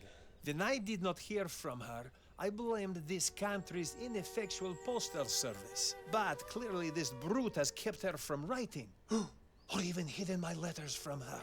No, you don't understand. Oh, I understand. I understand very well. She would not have agreed to come if she did not want to escape unhappy marriage. Ah, right. I'll just be off for now. Thanks for the talk. Goodbye. God, this is painful. just goes. I have a... I cannot believe that fool's...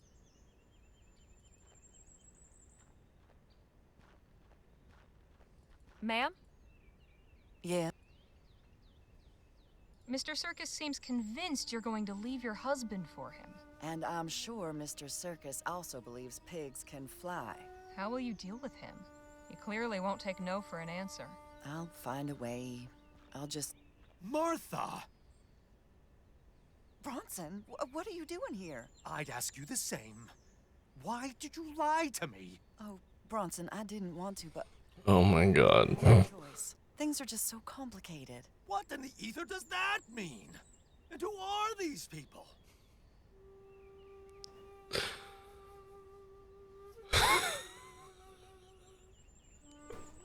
Oh no.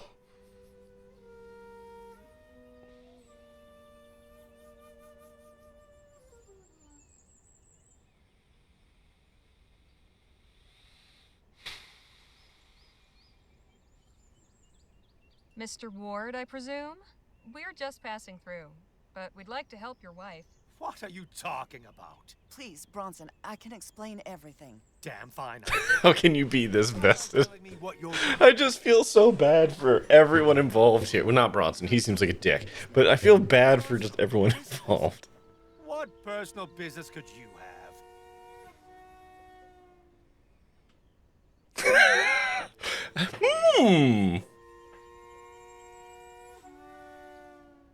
You know what? Fuck it, yeah. Husband has quite the temper.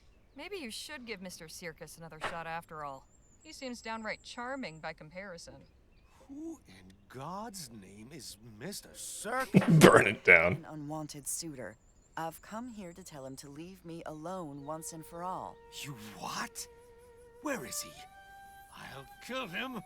No, you will not. I will so. To find... Nuh-uh. Yeah.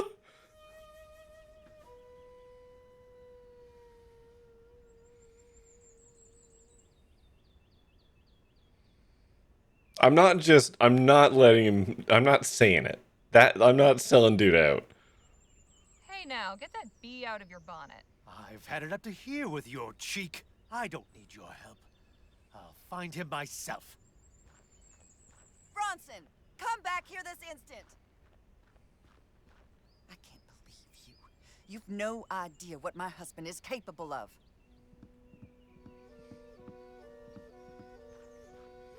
I mean, ma'am. I do not think that went very well. This everything. Do I want to rerun? Do I want to re-roll that? I have to roll it back, run it back. I hummed and hawed over that last decision there of saying nothing.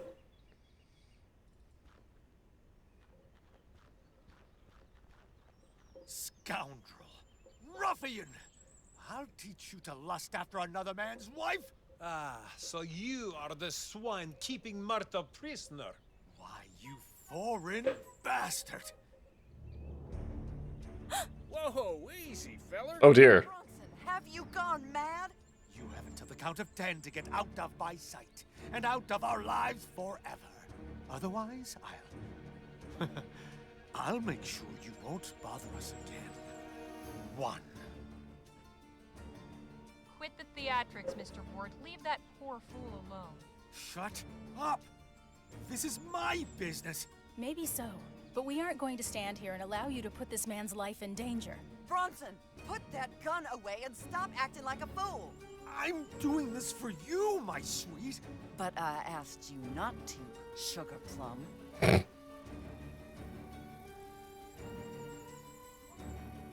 You do well to listen to your wife, Mr. Ward. This is, after all, her business, and not yours. I'm her husband. Of course it's my business.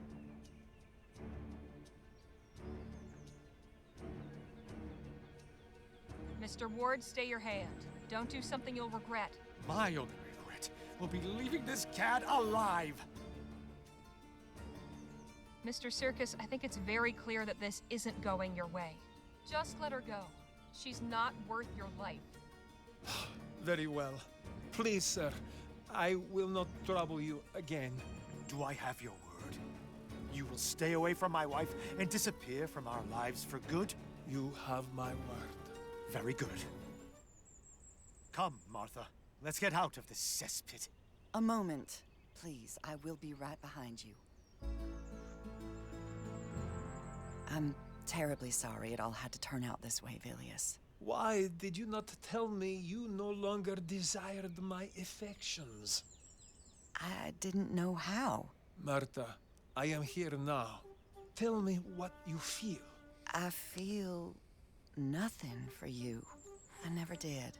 I don't know why I never said anything. I think I was afraid of your reaction. But I hoped you would take my silence as a clear indication of my disinterest. I cannot believe what I am hearing. I spent 7 years building this castle for you. All my money, everything I own was spent to fund the construction. And now, this. Okay, you know, sometimes in Coder and Simple Games you have to make a choice to be a saint or an asshole. This is one of those games based on the characters I vote asshole.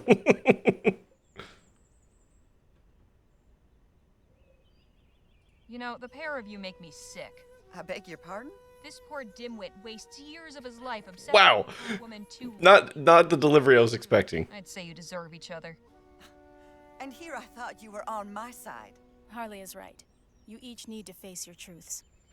Disgraceful. Not exactly the delivery I would have given, but the thought was there. Made my refusal more plain. And I should have heard the words in your silence. Please forgive me. And forget me. I can promise the one, never the other. Goodbye, Martha.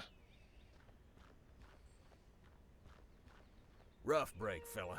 But there's plenty of mares on the planet. Also, you have a castle. Of horses, when I have been spurned by a goddess. Now then, deifying was probably your first mistake. Mm-hmm. Yeah, dude, you got some unhealthy attitudes towards women. You gonna be all right, Mr. Circus? I will carry on. Right? You have a castle. Only home I have. Some woman would be happy to make that castle a home.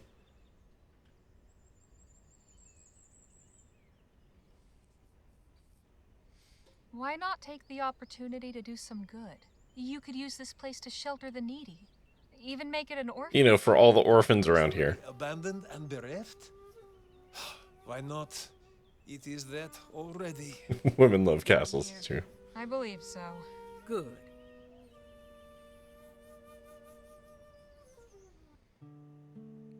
Okay, that was random event number 1. Hell yeah, Indiana Jones line. We did not get very far. So yeah, how this stretch works, this whole, like, I think middle section, are just random events. There's like a list of them, and I'm going to get a number of them. So in order to actually experience all of them, you have to beat the game, and you can go back and play effectively New Game Plus, where you can literally say which events you want to run into during this part of the journey, which I think is a really neat way of handling that. To make sure that people don't have to like replay and hope to get an event.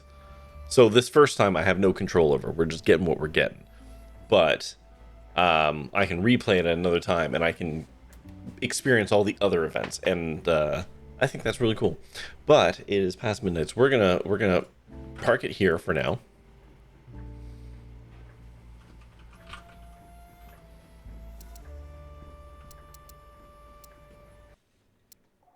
Over here. Oh yeah, we're gonna park it there for now, so that I can go to bed. Oh, excuse me, Post Malone. Okay, sure. So let's see if there's something we can raid into.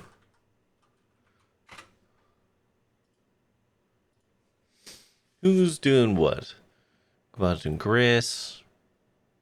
What are you playing? Metal Gear Solid. A lot of people playing Schedule 1 right now. Jesus Christ. 9 Souls. You know, Rube's playing something I've never heard of. It's ghost hunting, though. Incubus, A Ghost Hunter's Tale.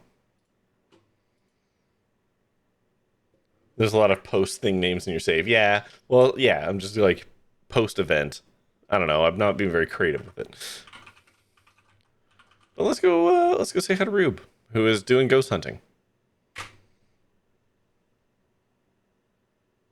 Feel free to grab yourself a raid message if you want. And yeah, we're going to say hi to Rube, who again is playing Incubus, A Ghost Hunter's Tale. I don't know anything about that.